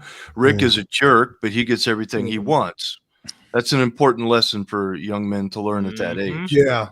But some guys walk away unscathed for a while. Yeah, it catches up to him. But at that age, though, it's just such a, well, that's not fair. Now, here's this Gary kid. He's a great guy, and all the women are always asking, where are all the nice guys? Well, they're driving home crying in their car. Yeah. Well, you know what I mean? It's like, you can't be pushed, as a young guy too. Like, look, I mean, if I'd had people who said to me, Gary was a stalker. I've heard people say, he stalked on you. And he was a stalker. He was a weird guy. He didn't, right. He wanted you, but he treated you like an object just also. Like you were just an object of his affection, and you were, it was just as bad. So it's kind of interesting, people have said to me, you gave him reason to back off, but he didn't take the hint. So I think it's just life. This is life. If you don't try, you never know. And sometimes you try and you may love that person so much, but it doesn't come back. And then you take your dignity. You have dignity. You go, you know what? Dignity is more than that. I'm not going to take that. I'm going to move on. So I've had a lot of interesting feedback from this. And that's why I think it's such a powerful film. Absolutely. Yeah, looking back on it, but I mean, you have several. Go ahead, Stone. Go ahead. Oh, I was just going to say, Diane, you have several scenes in the movie where you're just in tears for various reasons, and they're all moving scenes, particularly with the music. I don't look at her as a quote unquote evil or hurtful character. I mean, she was a teen girl that was, going through adolescent the same things that men go through, in different capacities, and that, just the next day, here's the next day, here's the next day. I didn't look at I didn't really take sides, but I mean, at the same time, I think that they're all three-dimensional characters and played brilliantly by all the actors, including yourself. Well, I will tell you, you see how much I talk, right? So I was definitely not like Karen. I remember going, oh my gosh, I have to be just a girl. You can't know anything about me. I have to be just the girl. Zip it, Diane. Like, I literally had to be like, just, and so funny. In a way, like, I look at that and I look back and I go, I remember how much I didn't have to talk. It was like, just be the girl. That's a character. It's a character, it's a person. And I'm not, the emotion is real. I bring it, I'm not, but I have to say that was definitely, I wouldn't have done what Karen did. I remember thinking I would not have chosen Rick. I would have chosen Gary, but I had to justify it in my performance. And it was like, wow. Well, you did a great job in that last scene. The way you played it on your face was that you were with the guy you wanted to be with, but at the same time, you regretted crushing the other guy. Yeah. Because you knew how much he liked you. So just without any dialogue whatsoever, you guys pulled that scene off amazingly. So you may have been evil from Gary's point of view for a little while, it's just sad. Because obviously you're going back to his friend's a jerk. He just kind of looks at him like, what do you expect? But the jerk, but he was he was an aggressive, I wouldn't say aggressive in the sense like, look, he wanted me and he took me. Yeah. Yeah. And, Gary could have fought Rick for me, or he could have just, said, no, she's mine. I mean, look, I was an object of desire for both of them, and he didn't do it. He was more passive. And so that to me was like, well, I guess this isn't, you don't want me enough. But in the very first scene, in the very first scene, right after the directing credit, he had the chance to talk to you and he didn't say a word and you had your ice cream. He lost the chance in the very first scene. It passive, and that just plays into the teenage guy confidence level. Yep. Right. Rick was a super confident guy that didn't fear rejection, whereas Gary felt inferior to Rick and was afraid that no matter what he said, it would be wrong. Mm-hmm. And the good thing you said, look, Rick wasn't afraid of rejection. I think Rick has never really, he's never lost. So it'd have been interesting if he get challenged, maybe he would have fallen apart. You don't know. But we always think that the confident guy is, like, we think he's confident, but the truth is maybe he's just never been challenged. And if Gary had stood up to him and said, you know what? No, it probably would have shocked the heck out of Rick. And maybe they would have gotten in a fight. I don't know. But all I can say is I'm telling you, I think Rick would probably have respected him Karen would have respected somebody, you get respected for standing up for that. Again, this is all great debate because what is fascinating, which is true, we're talking about something in the 80s and it's still going on today. And it's about character, and it's about who you are and what you stand up for and what you as a girl or a guy, you know. And I think it's almost tribal too. It's the beginning, you know. We start off when you're young, like, you know, this is mine, this isn't mine. And then the girl could have been like, I'm not an object, both of you back off, right? Yeah. Today, Karen would have been like, what's going on? I'm like, forget about it and leave me alone. You know, she would have stood up first. But, you know, there are certainly always girls that are passive. And I think that we see them again and again. So I don't know. It's great discussion. I love this. Yeah. I have to ask you what it was like to work with Kimmy Robertson, because I'm obviously a Twin Peaks fan. Of course. Yeah. So and plus I don't tell a lot of people this because, you know, it's personal. Well, now you're telling the whole world, so be careful. Yeah, I know, probably should be careful. It's just between you and me and thousands of people. Well, I probably won't say it then. But her and I could have a connection, family style. So I kind of hope we are related. But I'm a huge Twin Peaks fan, and I'm a huge fan of Kimmy Robertson. I'm friends with her on Facebook, and I follow her on Twitter, and she, I think, kind of knows who I am a little bit. So I think she's a really cool person, and I just wonder what it was like. Kimmy, okay, first of all, Kimmy and I were friends. I mean, the minute we started working together, we became friends. So, and Kimmy is, first of all, oh my gosh. So I've known Kimmy since we did Last American Virgin, and we are still friends. And we still do things together. We've done talks about Last American Virgin. You know, we've gotten together, we've done conventions. And so Kimmy is, okay, first of all, she is, in real life, she's one of the funniest people I know. She is so funny, but she is,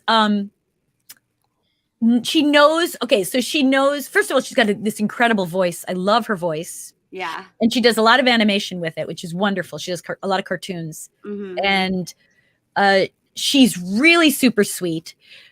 She's really pretty. She's really, really pretty. And she is also she was originally a dancer.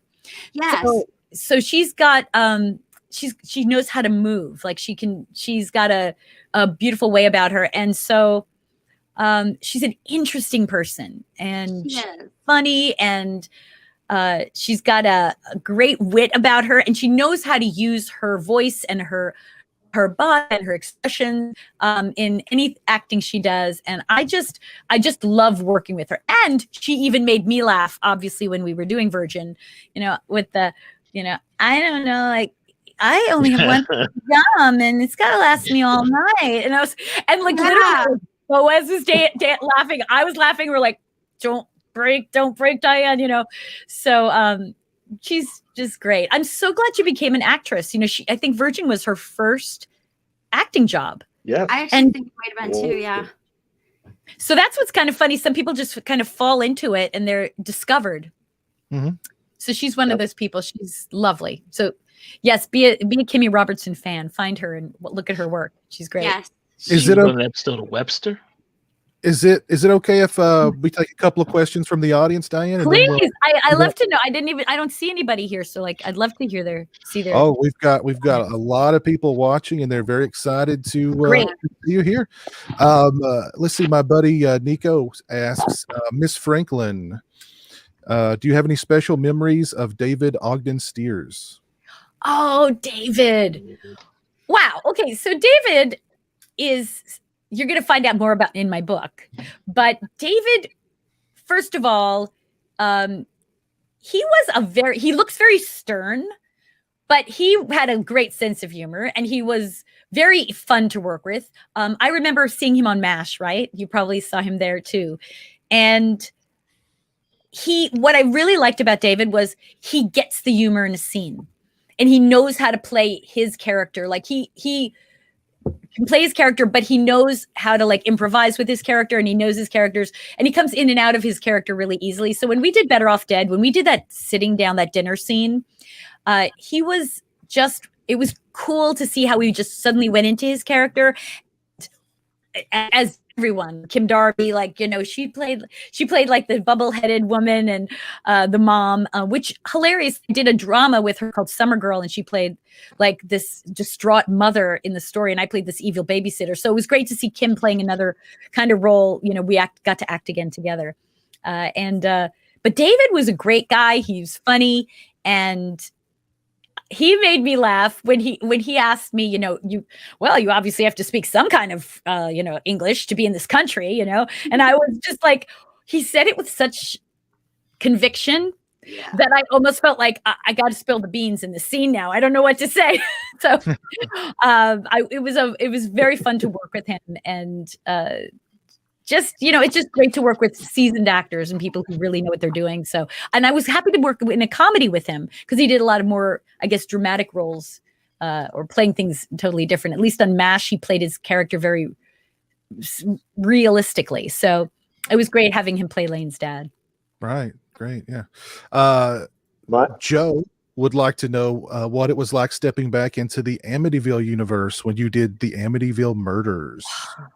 Thank you so much, Joe, for asking that, because, you know, obviously you're all as an audience going to watch things you love from the 80s and stuff, but because I'm still acting, these things mean so much to me. When I found out that I got the part of Louise DeFeo and I was playing the mother now, as having played the daughter,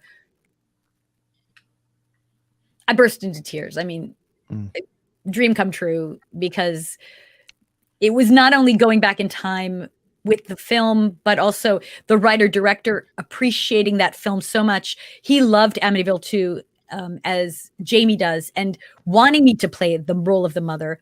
And then the gift of this role being someone who really lived and who I could pay homage to in this role, to play a person that really went through this. And God knows, I wish that I would never have even had to play the part. I wish that never had happened. You know, I mean, when someone passes away from a murder, you don't say, oh, goody, you know, you're just like, Jesus, right. You know, it's like, oh my God, this person. So I think to me, the actors I've known have always found it like,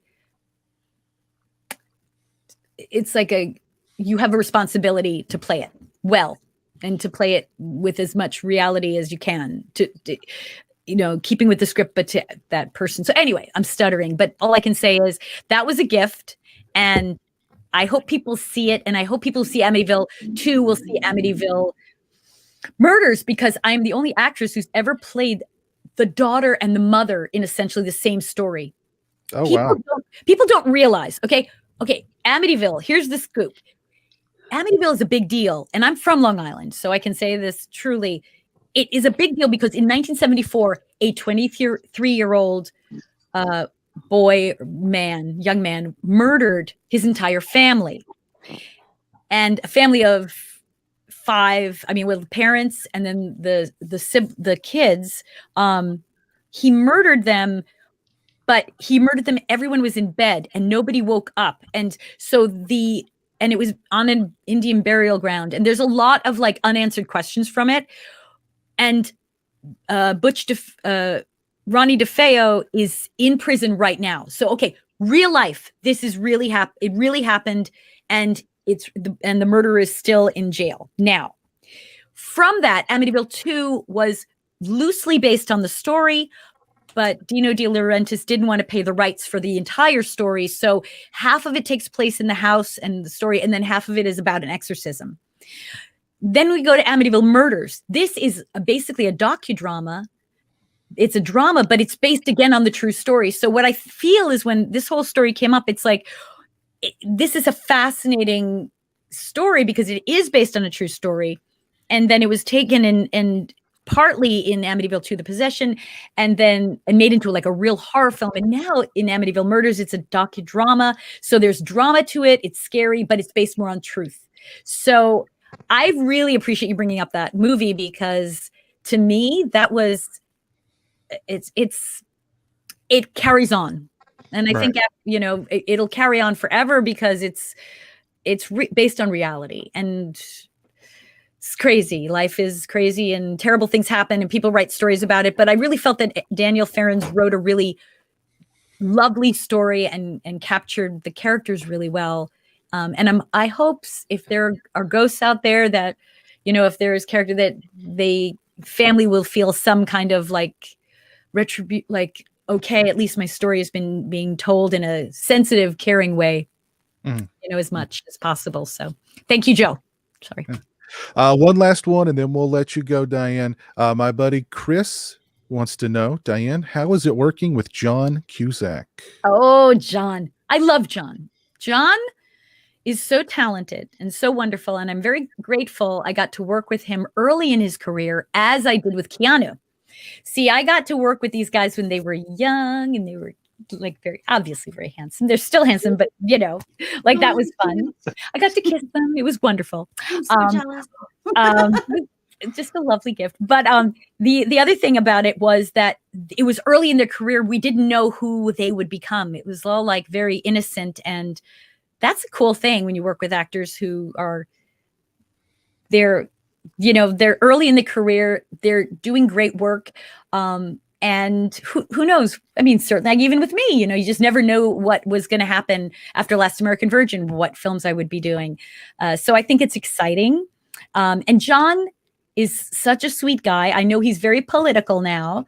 And, I to a certain extent, honestly, how could I really tried to stay out of politics myself as much as I could. But, the world kind of forced us into having to deal with a lot of things. So you take a deep breath. John is very talented. I often wish that we could do a Return to Better Off Dead. Amanda was just talking to me about that. Beth, she was saying, if they did a Better Off Dead, bringing back Better Off Dead, all of us back again, wouldn't that be awesome? Wouldn't that be great to see what happened to Monique and, Monique and Lane, and see what happened with Ricky. I mean, whatever, Ricky, right? So, whatever, Ricky.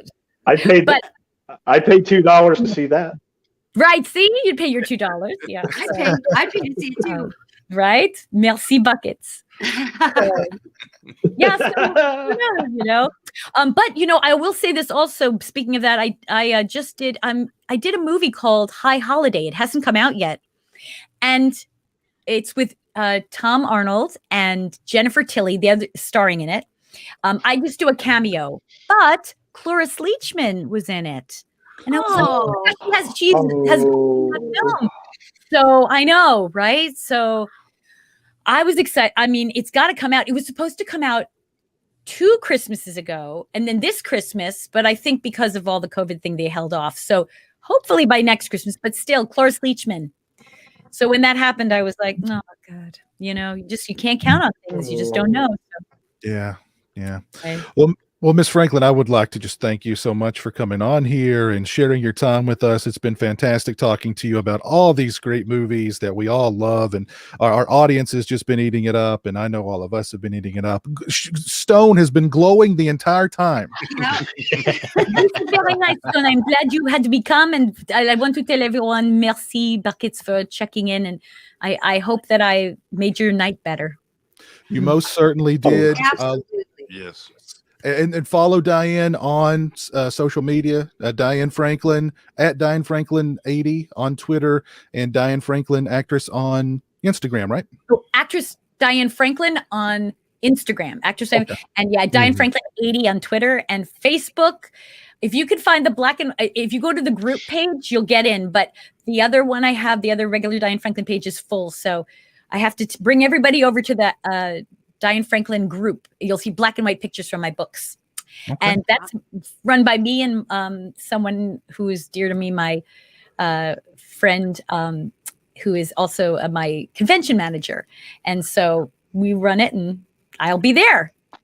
Well, great. I would love to meet you at a convention once that can happen again, which will hopefully be soon. I hope to meet all of you. Where are you all? Yes. Are you all over the country?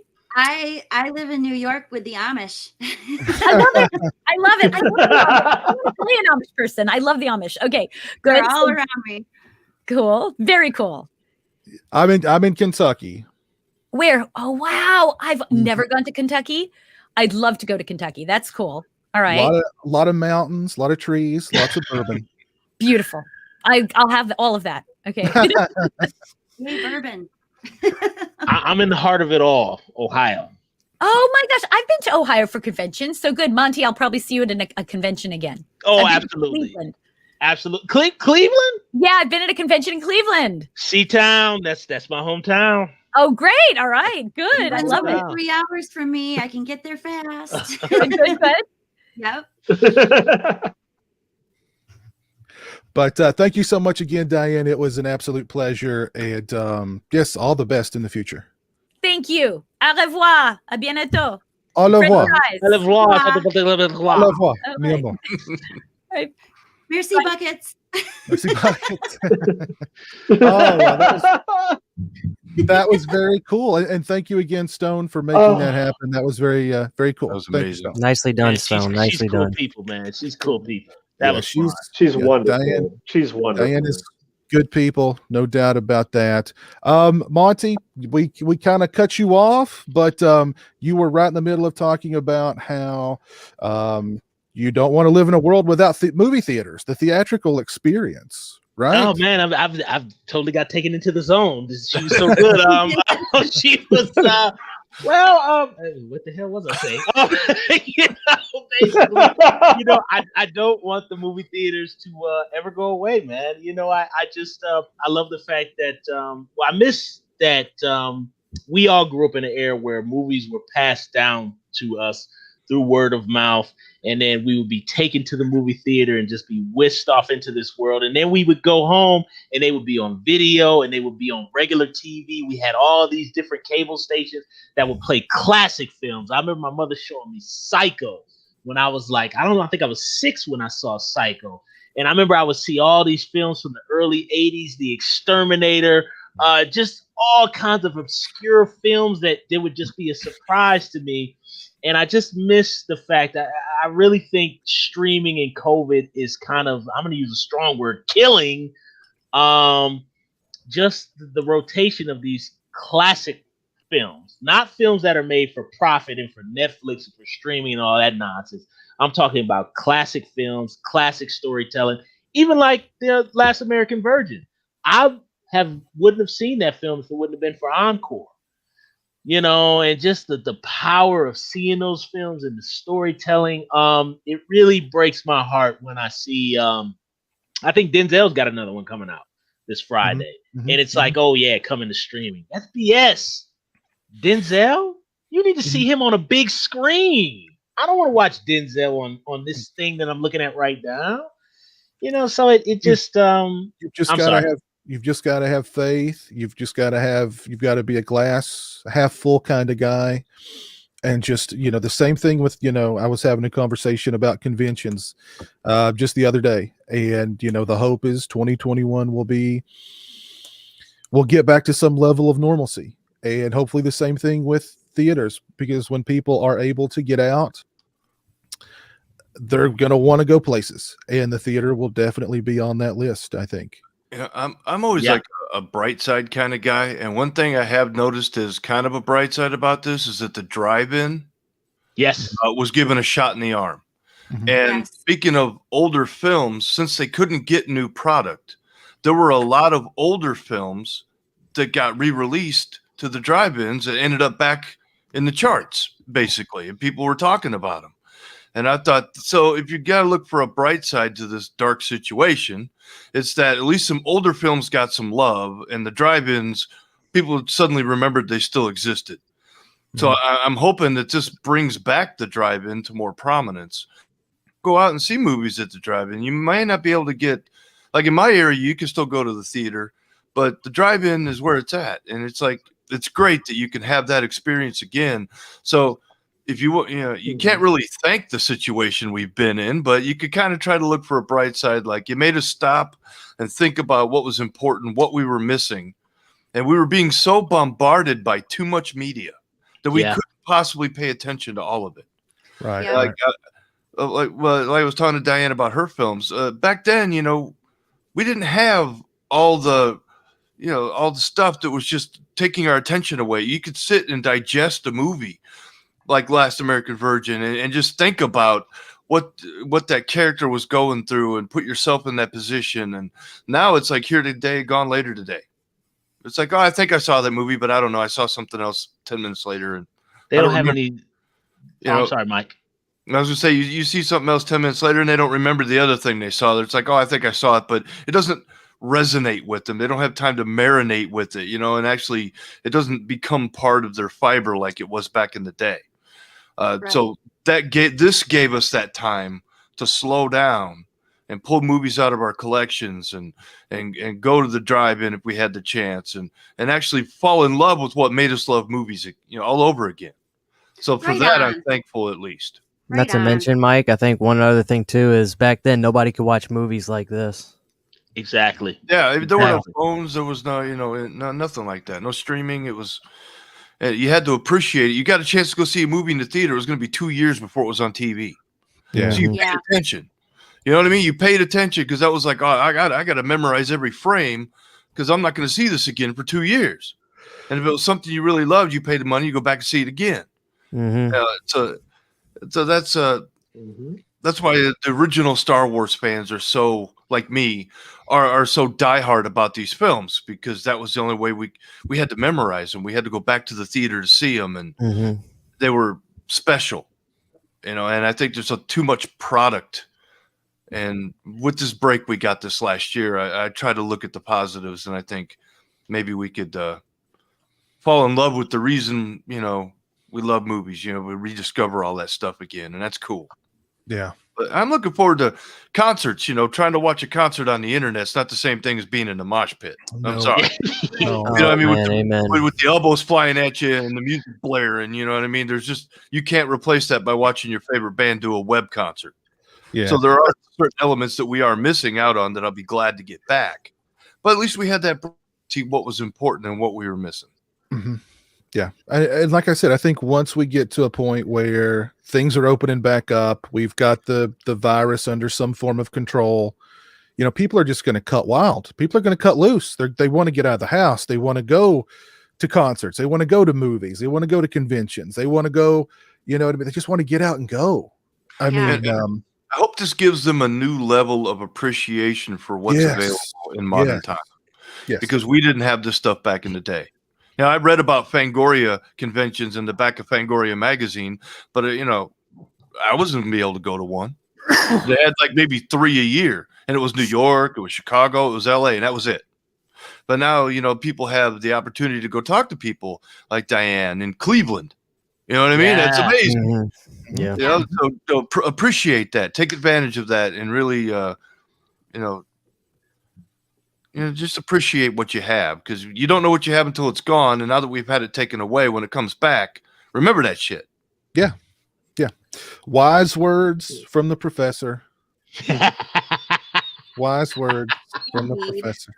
Indeed. I think, streaming is not the same as the theatrical experience, but I think this whole experience is going to make, like Mike said, I mean, if we get to a point where we can go back to the theaters and go back to concerts and go back to cons, I mean, people are just going to cut loose. It's going to be a glorious time, I think, when that happens. And I think hopefully people will appreciate it, because it didn't take a whole lot. I mean, it took a pandemic, but it happened like that. And it's like, okay, we're all stuck in the house and everything's closed. That sucks. So fingers crossed. Fingers crossed, indeed. Something else, Piz, I remember kind of going back to how older films are a little bit more powerful. I hate to hark on that. We always talk about that, but I mean, we just have to because we're region free. But it was funny because I had a friend, and her kids are like, I don't know, 8, 10. They didn't grow up in our era.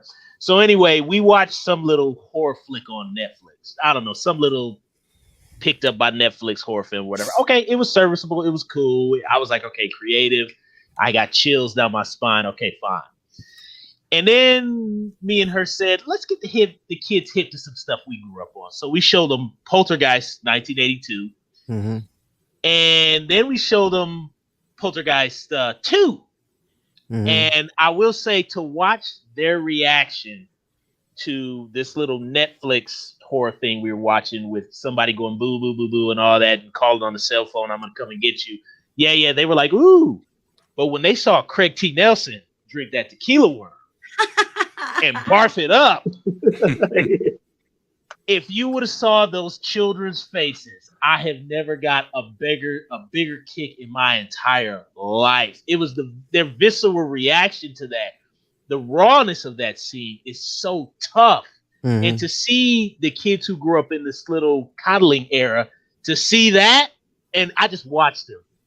That scene hit them with a ton of bricks. They were jarred when it was over. They were just like, I was like, yes! I traumatized them. It's awesome.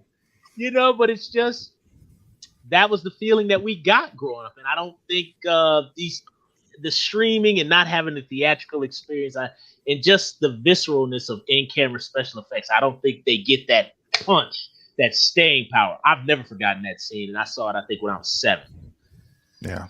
I don't think these movies are going to give that kick to these kids now, No, not on the small screen. Definitely not on their phone or tablet. That's for sure. Nah. Let me give a couple of shout outs here. Sword for Horror, thank you for the $5 super chat. Very kind of you, sir. And the Daily Ghost, thank you for the $10 super chat. Very kind of you. And he says, region free rules. Thank you so much, man. Very kind of you. Let's see who have we got on deck next. We've got me. And I've got kind of two things I want to talk about real quick. Number one is, as many of you probably know, last Monday was Toby Hooper's birthday. He would have been 78 years old. And I would just like to recommend to everybody out there to tonight after the show, watch a Toby Hooper movie, or this weekend, watch a Toby Hooper movie. Tear yourself away from the doom and gloom of the news and watch a movie that's all doom and gloom, like Texas Chainsaw Massacre. Nothing's worse than the news, man. Everything's an improvement. Yeah. No kidding. If you've been putting off watching the original Texas Chainsaw Massacre, now is the time. Cornelius. If Chainsaw Massacre is the only Toby Hooper movie you're aware of, well, check out the Funhouse. Check out Salem's Lot. Check out Life Force. There's a lot of other great Toby Hooper out there. Buckle, put your seatbelt on for Life Force, though. I would also recommend, because John Carpenter had a birthday not long ago, you could do Body Bags, and they both are part of that movie because Toby does the last segment with B-Movie Mike's boy, Luke Skywalker, and that. So there you guys, a triple jeopardy. John Randall. Mm-hmm. Yeah. That's my favorite segment of Body Bags. I think that's a really good one. So yeah, watch a Toby Hooper movie tonight or this weekend. Show some love for Tobe. Drink a Dr. Pepper while you're watching. In honor of man. There you go. I forgot that he did Salem's Lot. I love that movie. That's such a good movie. That's one of the best TV movies ever made, I think. So I might go watch that tonight. I agree. There you go. Absolutely. My pick will probably be Chainsaw 2, actually. I was going to say that, man. You can't sleep on that one. Yeah. Nomland! Harvest. I'm still on the hunt to Yes! get Invaders from Mars. I can't find it, but I'm going to have to stream it. Dog will hunt. Invaders from Mars is terrifying. Yeah. So there you go. Watch a Tobe Hooper movie in honor of him. The other thing I wanted to talk about really quick is hype, particularly hype for movies. Where does it come from? How is it created? Is it good for a movie? Is it bad for a movie? Does it create too lofty expectations? And the movie that kind of brought this question on was Psycho Goreman, because Psycho Goreman's been getting hyped through the roof lately. And I watched it and I thought it was okay, but in my opinion, very, very overhyped. And I just kind of wondered, where does that hype come from? Is it manufactured? Is it just, you see a flashy trailer and everybody loses their stuff? And does it ultimately, I think it in the short term, it benefits the movie because it gets the movie on people's radar, but it creates some pretty lofty standards. And if the movie doesn't live up to those lofty standards, it seems like it disappears pretty quick, i.e. Blair Witch, just to name one. So I don't know, what do you guys think about hype when it comes to movies? So sometimes it's all about the opening weekend, because films don't have longevity anymore. Like the E.T. showed in the movie theater for 6 months on multiple screens. Right. They don't get that kind of thing anymore, so they got to make their budget back on the first weekend.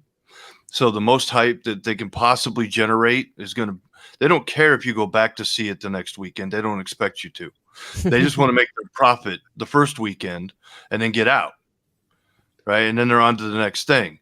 But with the thing like Gwar, man, I think it's kind of just I think it's a product of the time we're in now.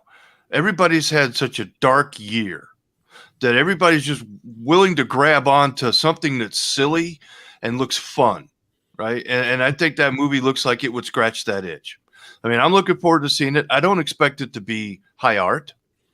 I mean, it just the concept of it, like we talked about, is like Billy and Mandy, with Gwar elements in it and the Power Rangers, and to me, that's like, okay, that's silly enough that it makes me want to see it. I don't expect it to be great, but there are some lines in the trailer that are funny. And I think there are some situations that could generate some lighthearted moments. You have this evil guy that's being controlled by a little kid, and that's like totally destroying his self-image. And I don't know, the whole thing just seems so absurd that it seems to be entertaining. So I don't know if I think the hype for this film is just generated by the darkness we're emerging from. And it's like the first light-hearted thing that we've seen. And maybe we just all want to laugh. I think maybe that might be, I don't know, I might be wrong, but that's just kind of the way I see it. That's what attracts me to the film. So here's a movie that knows what it is. It doesn't take itself seriously. I'm in. The one, if only Odorous Orungus from Gwar were still alive. Oh, man. He could have been Psycho Gorman, and it would have been tremendous. Tremendous. Yeah. He would have been perfect. Yes, he would have. Absolutely. Are you wearing a Gwar shirt, Mike? Yes, I am. Actually, he is wearing a Gwar shirt. Funny you say that, because Gwar is the one band I've seen live the most times. I've seen them over 10 times in 4 different states. They were my Grateful Dead. Let me see it. Let me see it. There he is. Is that a concert tee or what? Oh yeah, that's a concert tee. I think it's from 2004. Did you get thrown up on? Did Odorous throw up? If you go enjoy a Gwar concert properly, you don't leave dry. You're and you don't know what liquids are, and you don't care. You're just having a great time. I mean, I started seeing them in like '93, all the way up until 2011. I mean, it's just like every time they came within driving distance, I was there. I mean, I took my son to see him when he was like 12, and he loved it. Yeah, and we were hanging out backstage, and that's the thing about Gwar is that they're just a bunch of cool people. They were art students from Virginia, and they formed the Slave Pit Incorporated. Some were musicians, some were artists, and they just built a business out of this band. And they're all really cool people, and they were showing him how the props work and different kinds of stuff. And I mean, I've talked to Slyminster Hyman, I've talked to Techno Destructo, I've met a lot of the guys in the band, and they're just really cool people. Like Techno saw me at shows. Goes, man, I see you at a lot of shows. We really appreciate that. Thanks for coming out. It's just a lot of fun. And first show I saw him at, Odorous comes back out and he's like, we not everybody gets us, but we appreciate you guys having a sense of humor and having fun with this. That's what it's all about. And so yeah, Gwar just, I don't know, it was everything you needed. It was horror, it was metal, it was comedy. I mean, and it was a beautiful thing. And R.I.P. Odorous, because even though the guys are still going, and I support him for doing it. I mean, Sleazy P. Martini actually has a YouTube channel, and he does Live from the Bunker episodes on YouTube. And he's funny as hell. He's in full costume, still doing the whole thing. It's amazing. So I still support the guys, even though it's not the same without Odorous. It can't be. But they're still, they got bills to pay and kids to feed, you know what I mean? They got a job to do. And so I still support them for what they do. But man, Odorous was just, it was amazing. What a character. Yeah. RIP, man. Anybody else hype for movies? I think the internet has a lot to do with the hype. I mean, not that there wasn't hype before the internet, which caused, some movies trouble. But I think since the internet has come along, movies get overhyped and people get expectations that are just beyond what they should be, and then they go into the movie thinking it's going to be so great and so awesome, and probably it is, but because their expectations in their head were way too high, they end up coming out and then ripping the whole movie to shreds or whatever. I even kind of feel like I did that with Inland Empire a bit, because everyone on the internet's always talking about Inland Empire and how bad it is. And I mean, I always knew it wasn't that great, but I probably let the hype get to me a little more than I probably should have, because watching it the second and the third time, I started to like it a little bit more. I mean, even though Cameron and I really shredded it the last time, I still actually really, really liked it. I like it more than most movies. So I just think that the internet just hypes things up, and it isn't necessarily critics. It's everybody, because nowadays you could be just on your Facebook and the stuff that you say can be news. So people will just go out and repeat whatever you say, even if you're authority on it or whatever. And it's like the telephone game. It just gets around, and then people start expecting things they shouldn't. And I think that's unfortunate for movies these days. Yeah, I agree. Anybody else? Yeah, you remember when Bird Box came out? It was that Sandra Bullock movie. Yeah. It's like that she was so accessible to the public that movie caught on like wildfire. And it's the greatest movie. It's what you read. And of course, as a horror fan, you kind of go in with a certain expectation. I thought it was okay, but I remember it was like the next Gone with the Wind or something, on the internet. That's what I thought about the Haunting of Hill House. Mm-hmm. I went into that with like huge expectations, thinking it was going to be great, and it actually is. It's not bad, but it's not what I was picturing. People made it seem like it was going to be this awesome, scary movie. It's not even all that scary, really. It's more, to me, dramatic. So, I mean, it's not a bad movie, but it wasn't what they hyped it up to be. Right. I think it gets too much credit. Sometimes that it can go that way too. Some will get shredded, but some get way too much credit. Yeah. That don't deserve it.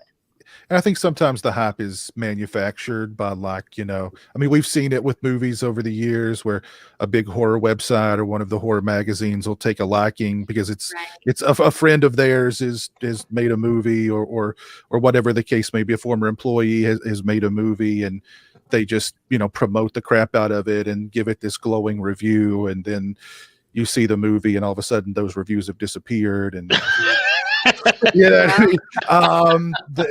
like, we didn't say for you to go watch that movie. You dreamt that. It can be manufactured really easily too, and can get you maybe a quick little payday. But then, like I said, there's very little lasting ability. But yeah, right on. Rahu mentions Underwater in the chat, being hyped up like that. That was a manufactured hype. I don't mind saying it. I think it was manufactured. You got to understand in this day and age that being a social media expert's a legitimate full-time position. People get paid to navigate social media, so you got to always be a little. It's safe bet is to never go into a movie that you hear about on the internet. Expect a masterpiece. Just watch it and just tempered expectations is the safest bet, for future reference.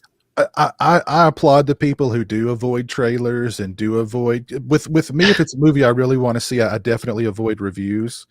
I will watch the trailers, but I definitely try to avoid the reviews because I want to have as little influence over me by influencers as possible when I see a movie. So that's a whole nother conversation, because you got to wonder if there's an exchange of monetary gain with these online reviews. I'm serious. Of course, that's a possibility. That's a possibility. I think we've seen sometimes, Christian, where like you've seen stuff where like you watch it and you're like, this is trash. This is trash. And you'll see some website, the dude will be like, oh, the character development and the scares was like something that you've seen out of The Exorcist or Halloween John Carpenter's. And you're like, they'll do stuff where they like name drop the stuff we grew up on. And you're like, okay, so you're just trying to sway me to go see it. And then it's just like, okay, maybe this might have imitated something from Prince of Darkness, but it doesn't at all evoke that feel or have that lasting power. It doesn't mess with me. I think they create these films strictly. I mean, I think these movies are created for the hype versus the movies we grew up on. When we saw a trailer for Jack Nicholson Batman, it was like, whoa, for real. I think some of these online guys, though, there's this thing now called, the online influencer. Yeah. Okay. Now, unfortunately, this is in all aspects, whether you're doing guitar gear reviews or whatever, if that's your thing. So they'll send you a product for free, and then you make a video, but then they have to approve your review of the product before they'll allow you to put it up. Now, if it's a popular product that that's going to get views and you're going to make money off this video, well, then you have to make the decision about whether or not I want to take the hit and just tell them, I'm sorry, I didn't like this thing, so I'm going to send it back to you. If you don't want me to put up an honest review, then I'm not going to do the review. That's a hard call to make.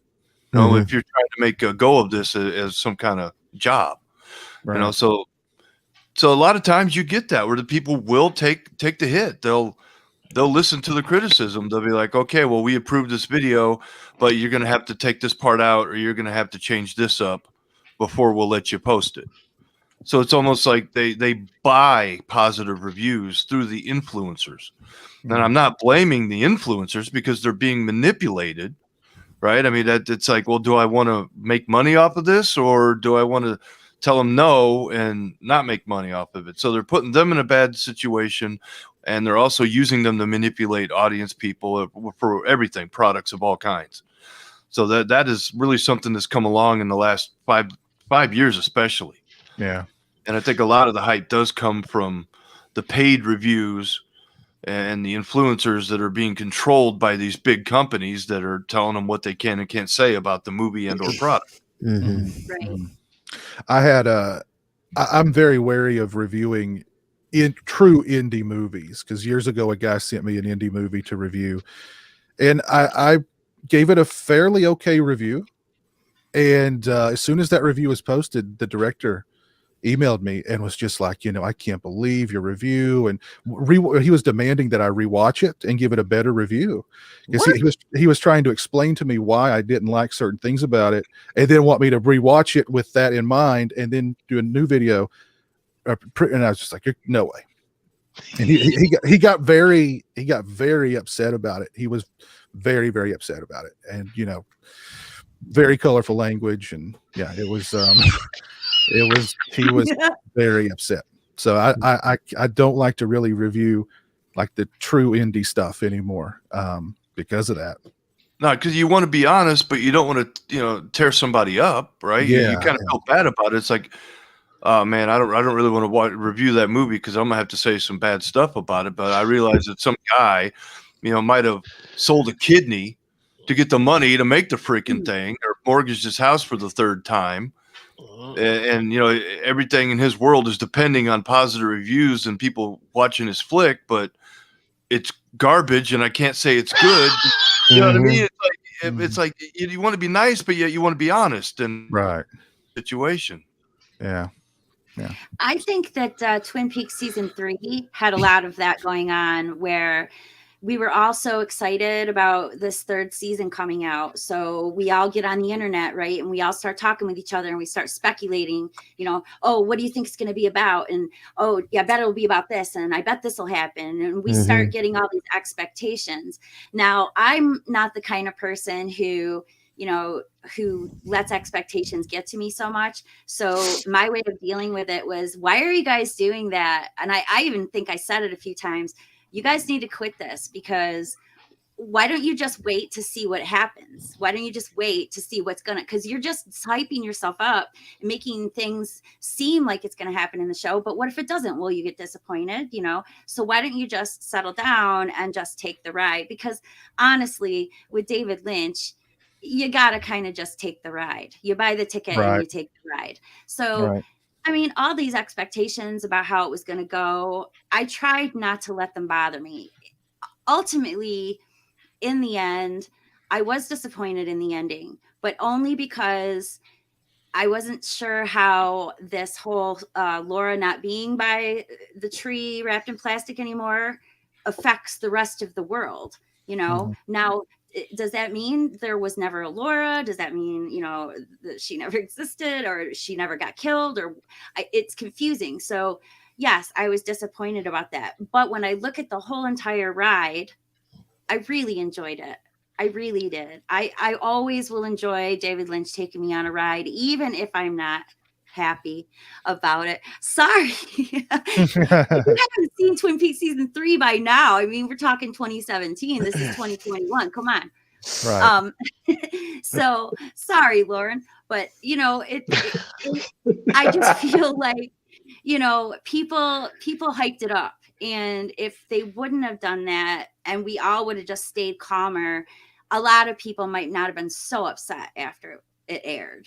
And people might have gotten, might have liked it and enjoyed it better. Right. And I remember telling people that several times during the airing. So yeah. Well, Daniel Shine of the Flesh Wounds podcast, he mentions in the chat that some of the bigger horror websites will tell people, like, you can't give this a certain movie a negative review, or movies from a certain filmmaker a negative review. So that's not fair. Yeah, that's not fair. That's telling. That's why YouTube needs to. That's why YouTube needs to always stay as like the renegade of television, where we run the asylum. Well, and clearly these magazines have they don't care about their readers, or these websites don't care about their visitors, because I mean they're giving them inaccurate information then. Mm-hmm. So I mean, yeah, that kind of sucks.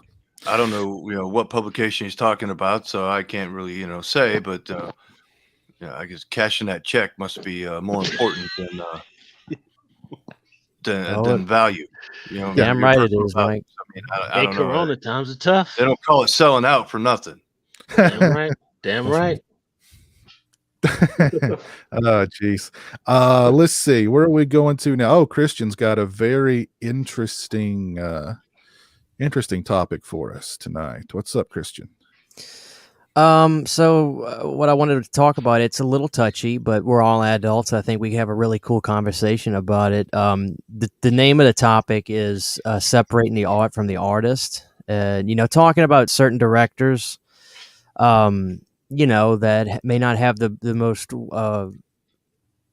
kindest, personal rap sheets in their life. But where do you as an individual draw the line with liking a movie and not liking the person? Do you think that you can distinguish between the two, or is it a whole package deal? I'd actually like to hold off my opinion before. I'd like to hear other people go first before I give my opinion on this, if that's fine. Whoever wants to take it away, I will. I'm going to tell you right now that I do not draw a line. So if somebody out there does something wrong, I may dislike that person. But if they're doing good art and I watch their art and I like their art, I'm not going to let the personal stuff interfere with my feelings about their art. So if they do, Roman Polanski, right? He can't even come back to this country. It's a shame, because he's an incredible artist. I really like Rosemary's Baby. It's one of my favoriteest movies of all time. I like Repulsion. Mm-hmm. I like, what's that other one? The Tenant. I like them all. And I think that it's not fair for him to be judged. I understand what he did was wrong and he needs to be punished for it, but I still don't think that we should make his art punished. We don't punish the art, we punish the person. Oh, sorry. Right. There was something playing in my face. I don't want to punish the person. I don't want to punish their artwork. I want to punish them. So, I say watch their movies. Watch Rosemary's Baby and like it. It's not fair not to. Yeah.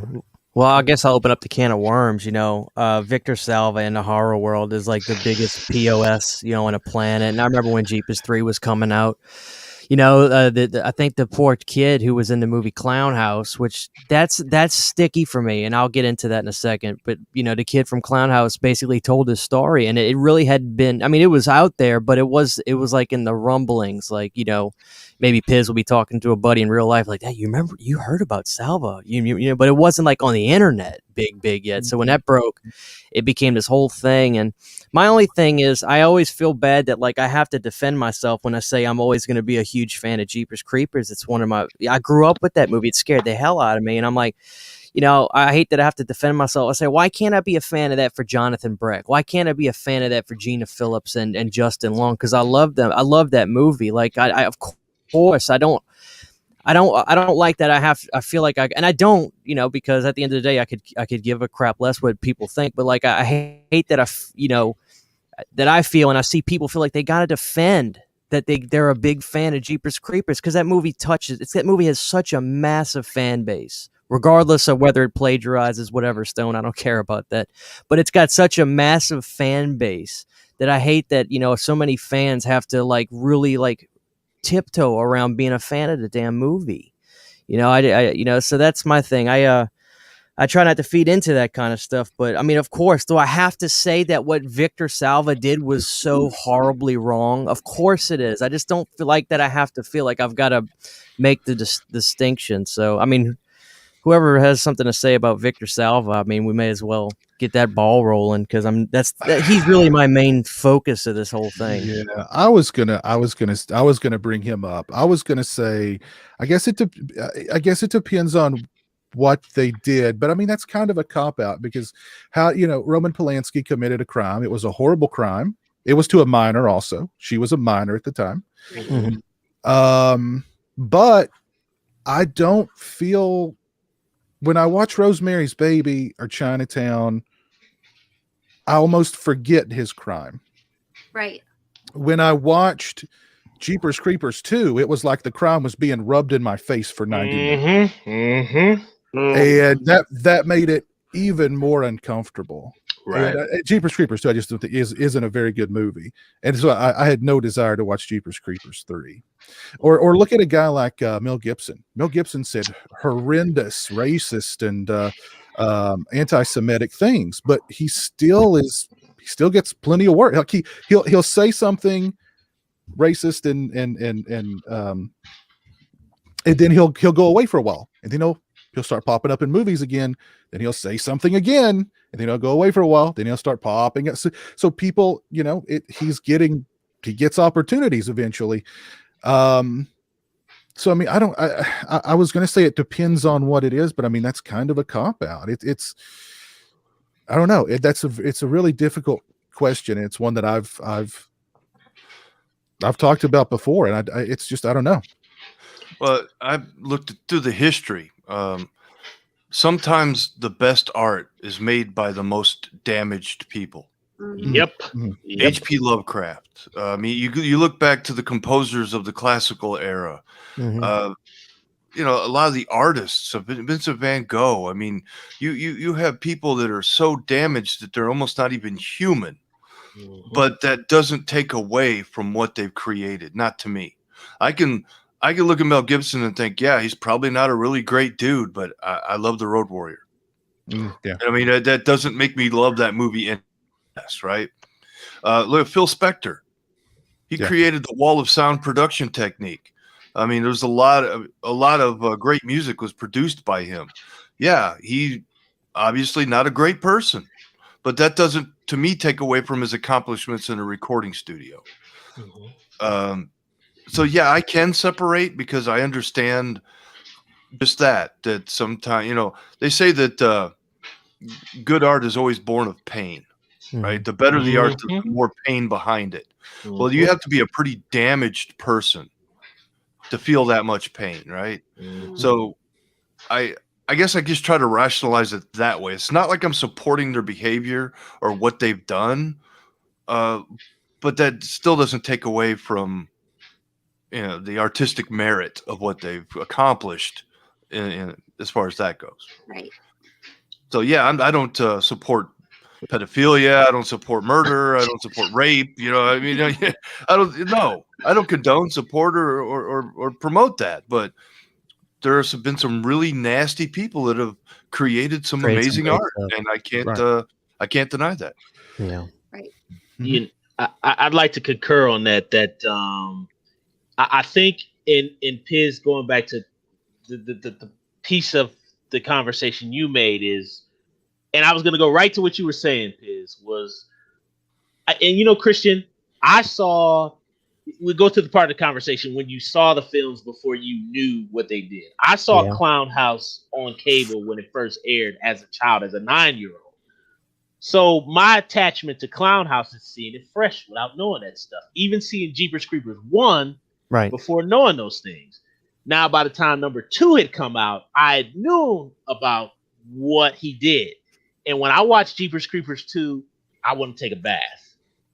Because there's some really nasty stuff in there. And especially stuff I see as working in that field and talking with people who've been victims of that stuff.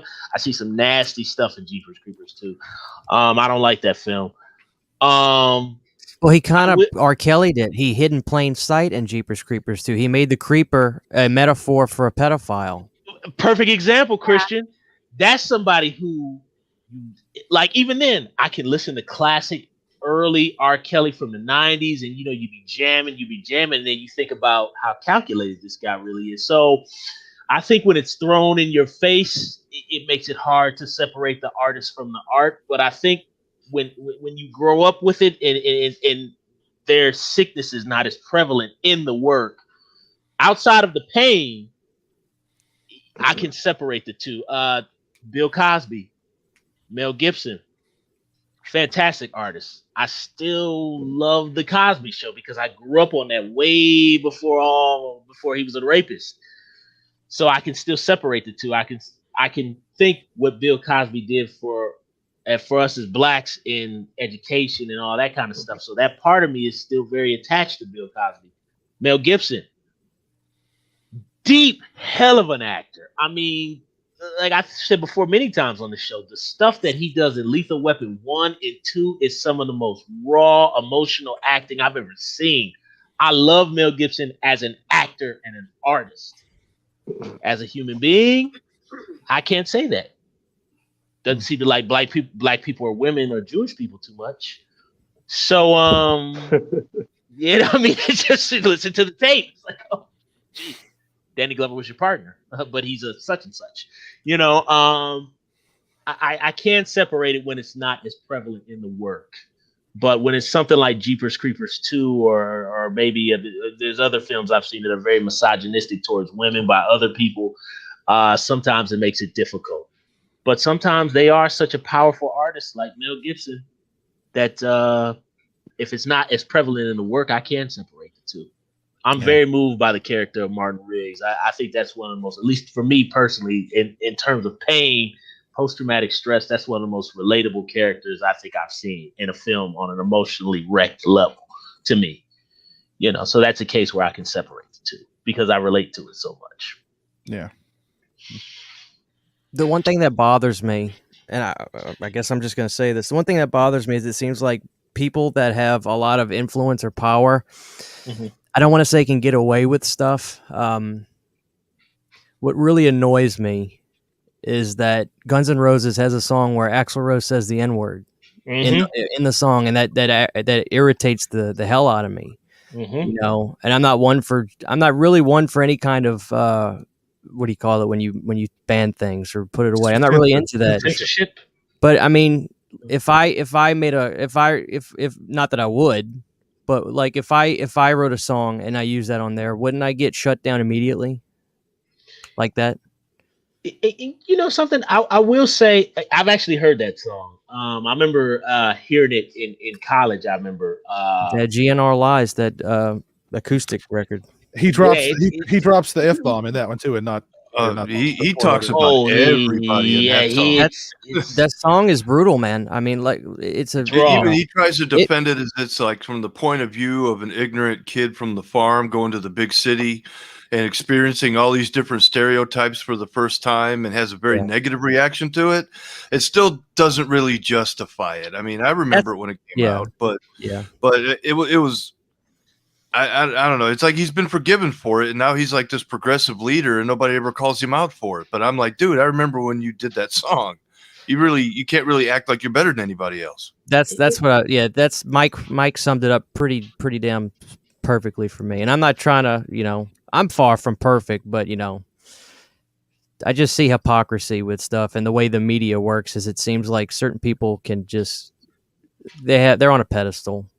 Even though maybe that was true for him at one point, where he was just an angry young man that hated everybody, and he came to the city and hated everything about it and hated everybody that approached him, and that was just his guttural reaction to it. I mean, I guess there's an honesty to it that you can respect, but it's still horrific. I mean, and I think too, I think it's the choice of the person who's watching or listening. That's that person, and that's their truth. I may not agree with it. I may think it's horrific. I may think it's horrible, but unfortunately, that's their belief for them. That's their moral code. It has to be a point where I take a step back and say, this is my moral code. This is what I live by. And I'm not trying to get too deep because we're on Region Free, but I mean, if that's their moral code and that's what I live by, I got to take a step back and let them have it, and move on. Yeah, I found out there was like 26 different hate groups in the state of Florida. Like, how can you hate that much shit? You know what I mean? I don't hate anything. There's things I don't like. I don't like mustard, but I'm not going to join a mustard hate group. It's very interesting you said that, Mike. When I was in college, when I was in Dayton, Ohio, that was actually the first time I had ever met. I'm getting really too heavy. That was the first time I had ever met a Nazi, because some Nazis came to our college campus. I was completely oblivious to it because I'm a very relaxed dude. I'm very sociable. So for me, it is what it is. You run into a situation, it's like blah, blah, blah, blah, blah, blah. Keep it moving unless you want to just fight, But I come out of a building and this guy was handing out flyers. So I didn't think anything of it. College campus, whatever. Handing out flyers, 2:00 in the afternoon. So I turned it over and it had some few choice words about people who look like myself. And I kind of had that moment where I had a choice of, am I going to turn around? Am I just going to, lose my mind and kick his ass and go to jail? Or am I just going to say, you know what? I'm in school right now. I have better things to do than pay attention to this fool who doesn't have anything else to do but hand out nonsense. And you got to walk away sometimes. Now, if you would have physically touched me, it would have been on. That'd have been different, but he's just handing out nonsense. Acknowledging people like that is what gives them power. The best thing you can do is ignore their existence, because they're sad, pathetic people. I mean, they got that much self-hate that they're going to stand out there and hand out hateful pamphlets. It's really sad. It's just like, man. And he didn't even have the balls to even step to me. He handed me a piece of paper when I was right there in front of him. So I was just like, whatever. Let me go talk to this chick who's walking over here. That'll be much more fun. Because I was positive use of your energy. It's this culture of hate that these people, they thrive on hate because they've trained their brain. I don't know exactly why, but when you're growing up, if you get good, if you do an action and then your brain gives you dopamine for it, your brain is gonna want to do it again and again and again. Well, some people, for some reason, when they do bad things or hateful things, their brain is giving them a little dopamine for that. They've trained their brain to make them feel good when they hate on things. And that's really unfortunate because they in order to fear. Yeah. And there's something flying around in here. In order to change it, they'll have to change the way they think, because it's how you think that causes the chemicals to be released in your brain. So I don't know what the proper way to treat this would be if people aren't going to admit to themselves that, they're haters. They walk around and they hate. They don't see it in themselves. My famous quote on my Facebook page is "Know thyself," and there's a reason for that. Because if you don't know yourself, if you don't really know yourself, you're going to go out there. You're going to do horrible things to people.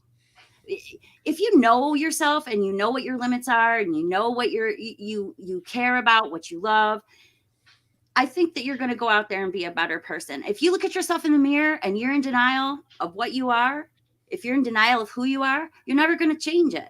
You're going to be a rotten person.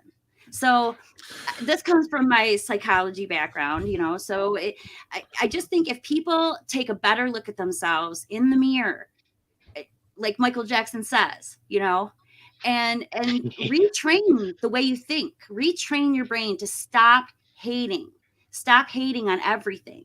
Start saying you like things. It'll change. And people will start getting along better. And I'm hoping that we're heading in that direction now with all of these horrible things that have happened in the last, 20 years.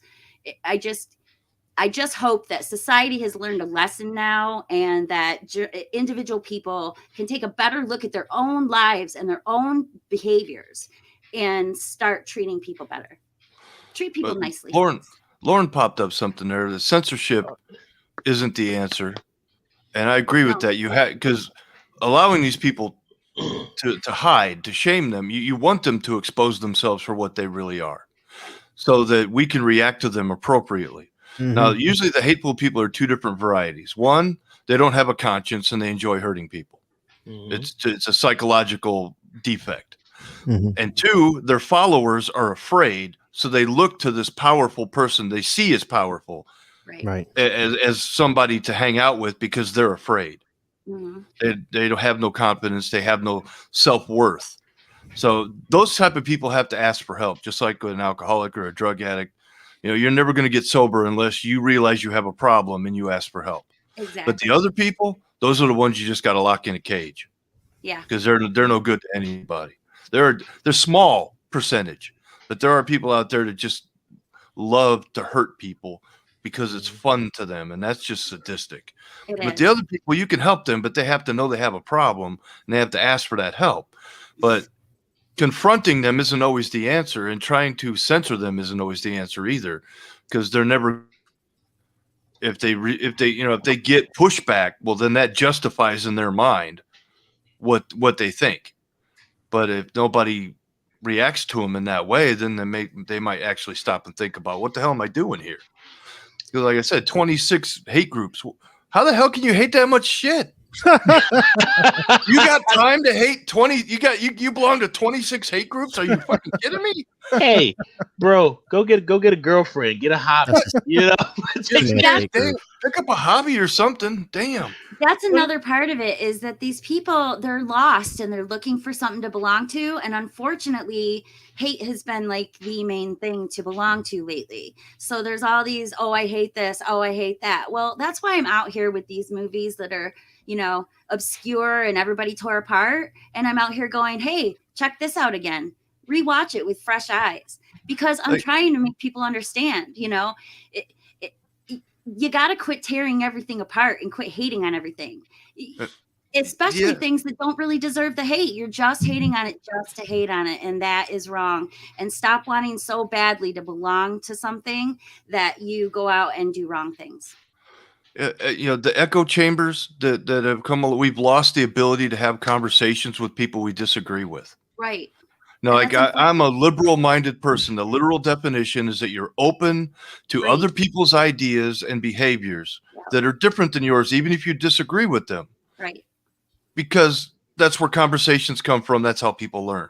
Right. Now, if we stick in these stupid little echo chambers and we start trying to cancel everybody, we're never going to learn anything. We're never going to grow, and we're never going to progress as humans. Never. Cancel culture is toxic. Yeah. So we have to get, and that's been in the last 5-6 years that has just gone freaking crazy. Yeah. And we have to get away from that and start actually being able to each other, regardless if we agree. It doesn't really matter. Yeah. You may say something that I don't agree with, but maybe it'll make me look at something from a different point of view. Right. And I'll be like, wow, I never thought of it that way. That's pretty cool. I mean, I still kind of disagree with you, but now I understand where you're coming from, and it gives me a better perspective of what's going on. Right. If we And we can meet in the middle and compromise, because compromise is lost. We've lost our ability to compromise. It's either 100% this way or 100% that way. No, we can, that's how things get done. And if so, yeah, so I think maybe these hate groups have popped up just because of that lack of conversation. if we can learn one thing Okay. from the character of B-Rad from Malibu's Most Wanted, it's don't be hating.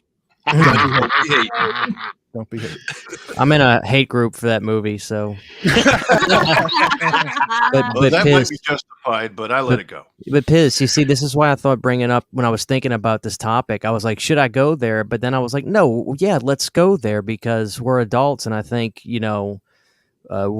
if we can't have conversations about stuff where I'm sure some of us have disagreements on certain things in this area.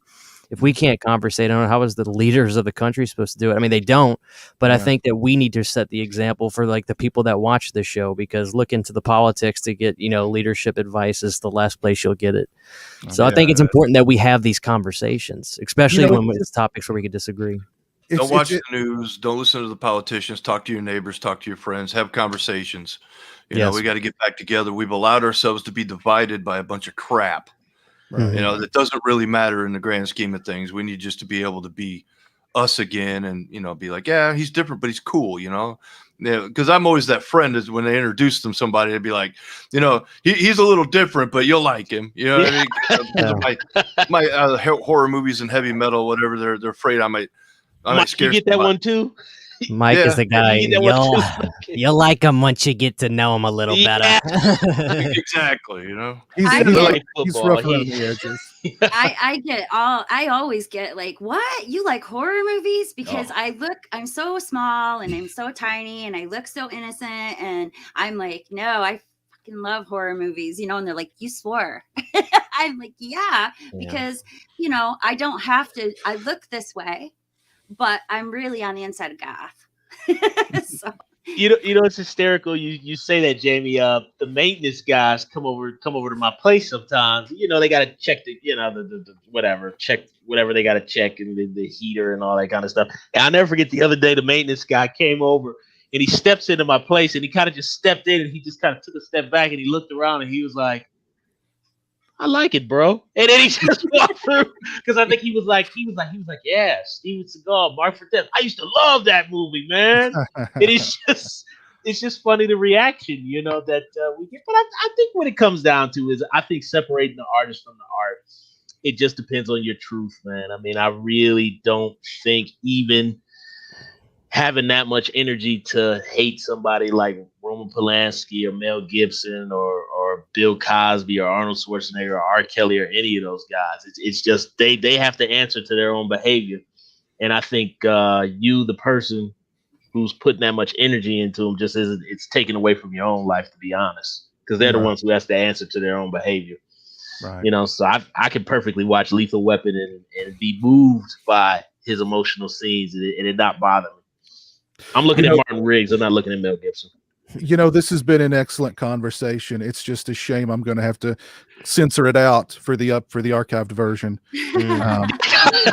But we've made too much sense. It's got to be censored. I'm sorry. Yeah. Great conversation, guys. Really cool. Yeah. We do have Jay the Stingray sent in a video this week, and then we're going to call it a show. We've just surpassed 3 hours in length, but it definitely hasn't felt like it. Mm-hmm. So here is Jay the Stingray with a video. I did not have a chance to take a look at this beforehand, so I just hope he kept all his clothes on. But here we go. So here we go. Fingers crossed. This may seriously need to be edited out, but we'll see. Oh, hello there. I'm Jay the Stingray, and today I'm going to be doing a review for The Dark and the Wicked. This is my favorite film of 2020 so far. It is directed by Brian Bertano, stars Marin Ireland and Michael Abbott Jr. And oh wait, what's that? Oh, my shirt? Yeah, it says "Rip the Slip" on it. If you can read that, but. Anyway, back to the review here. This is a really, really atmospheric, dark film. Let's see, what's this?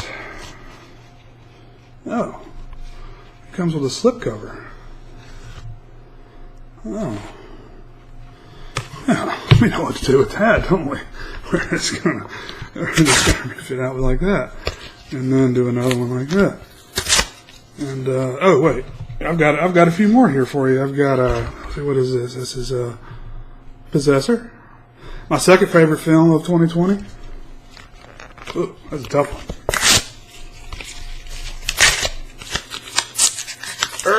It's got some coating on it or something. Anyway, the Jaws 4K. Just recently picked that one up as well. These things are made tough, man. I see why you guys pay so much on eBay for them.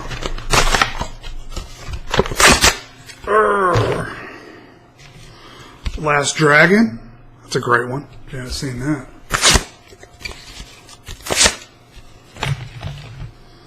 Oh, here we go. I was just talking about Quaaludes with Cole earlier. The Wolf of Wall Street.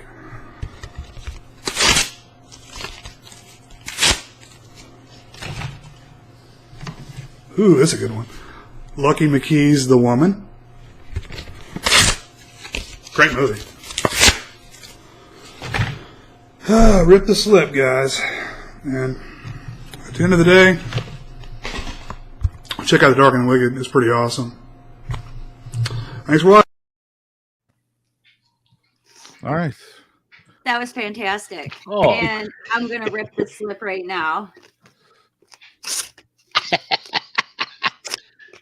I agree. I've never really been a fan of slipcovers. I don't really ever think I understood why they exist.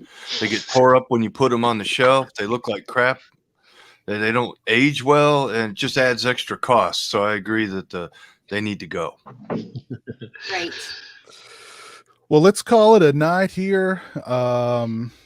Let's see. Let's do some shout outs.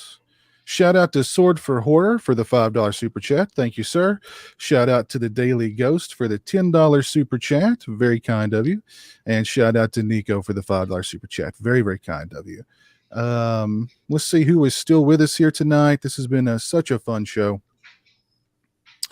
The Daily Ghost, Nico, Brian Trash, Captain Halloween, Big Crack Rock, Lance Lust, DJ. Hey, isn't that Devon Graham? Toronto Freddy, Dan Shine. Let's see, who else have we had? Numb Euphoria. Nice name. Woody6868, hello. Ryan Harland, hello. Let's see, who else do we have with us tonight?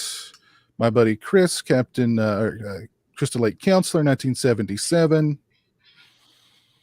But yeah, really, Media Dude 95. Thank you all for tuning in, and a huge thank you to our guest tonight, Diane Franklin. She was so awesome. Very, very lovely lady. Follow her on social media. Look her up on Facebook, Twitter, Instagram. She is all over the place. And yeah, great show. Thank you all for tuning in. It's been a lot of fun. Thank you to our patrons. Again, the patron poll, let me make sure I get the wording right here. The Visual Media Masochist, the worst of 2017, forced Raiho to watch the worst movies of 2017. Let's see if the polls changed any since we started the show here. The Mummy is still in the lead. Tom Cruise's Mummy is still in the lead. But I'm telling you guys, Justice League is the one that will bring him the most pain. So if you've not voted, vote for Justice League. If you're thinking about becoming a patron, now is the time, and then vote for Justice League if you really want to see Raiho experience some serious pain. Yeah. Yes. Again, thank you all for tuning in. Thank you all on the panel. Christian was so just insulted by ripping the slipcases. He basically said "F you all" and he left. I think he's done with the show. I'm seriously not joking. He posted that in the private chat. So I don't know. I'm probably going to talk him down. But all right, well, everybody have a great night, and we'll see you again very soon. Go watch a Toby Hooper movie, and peace. $2.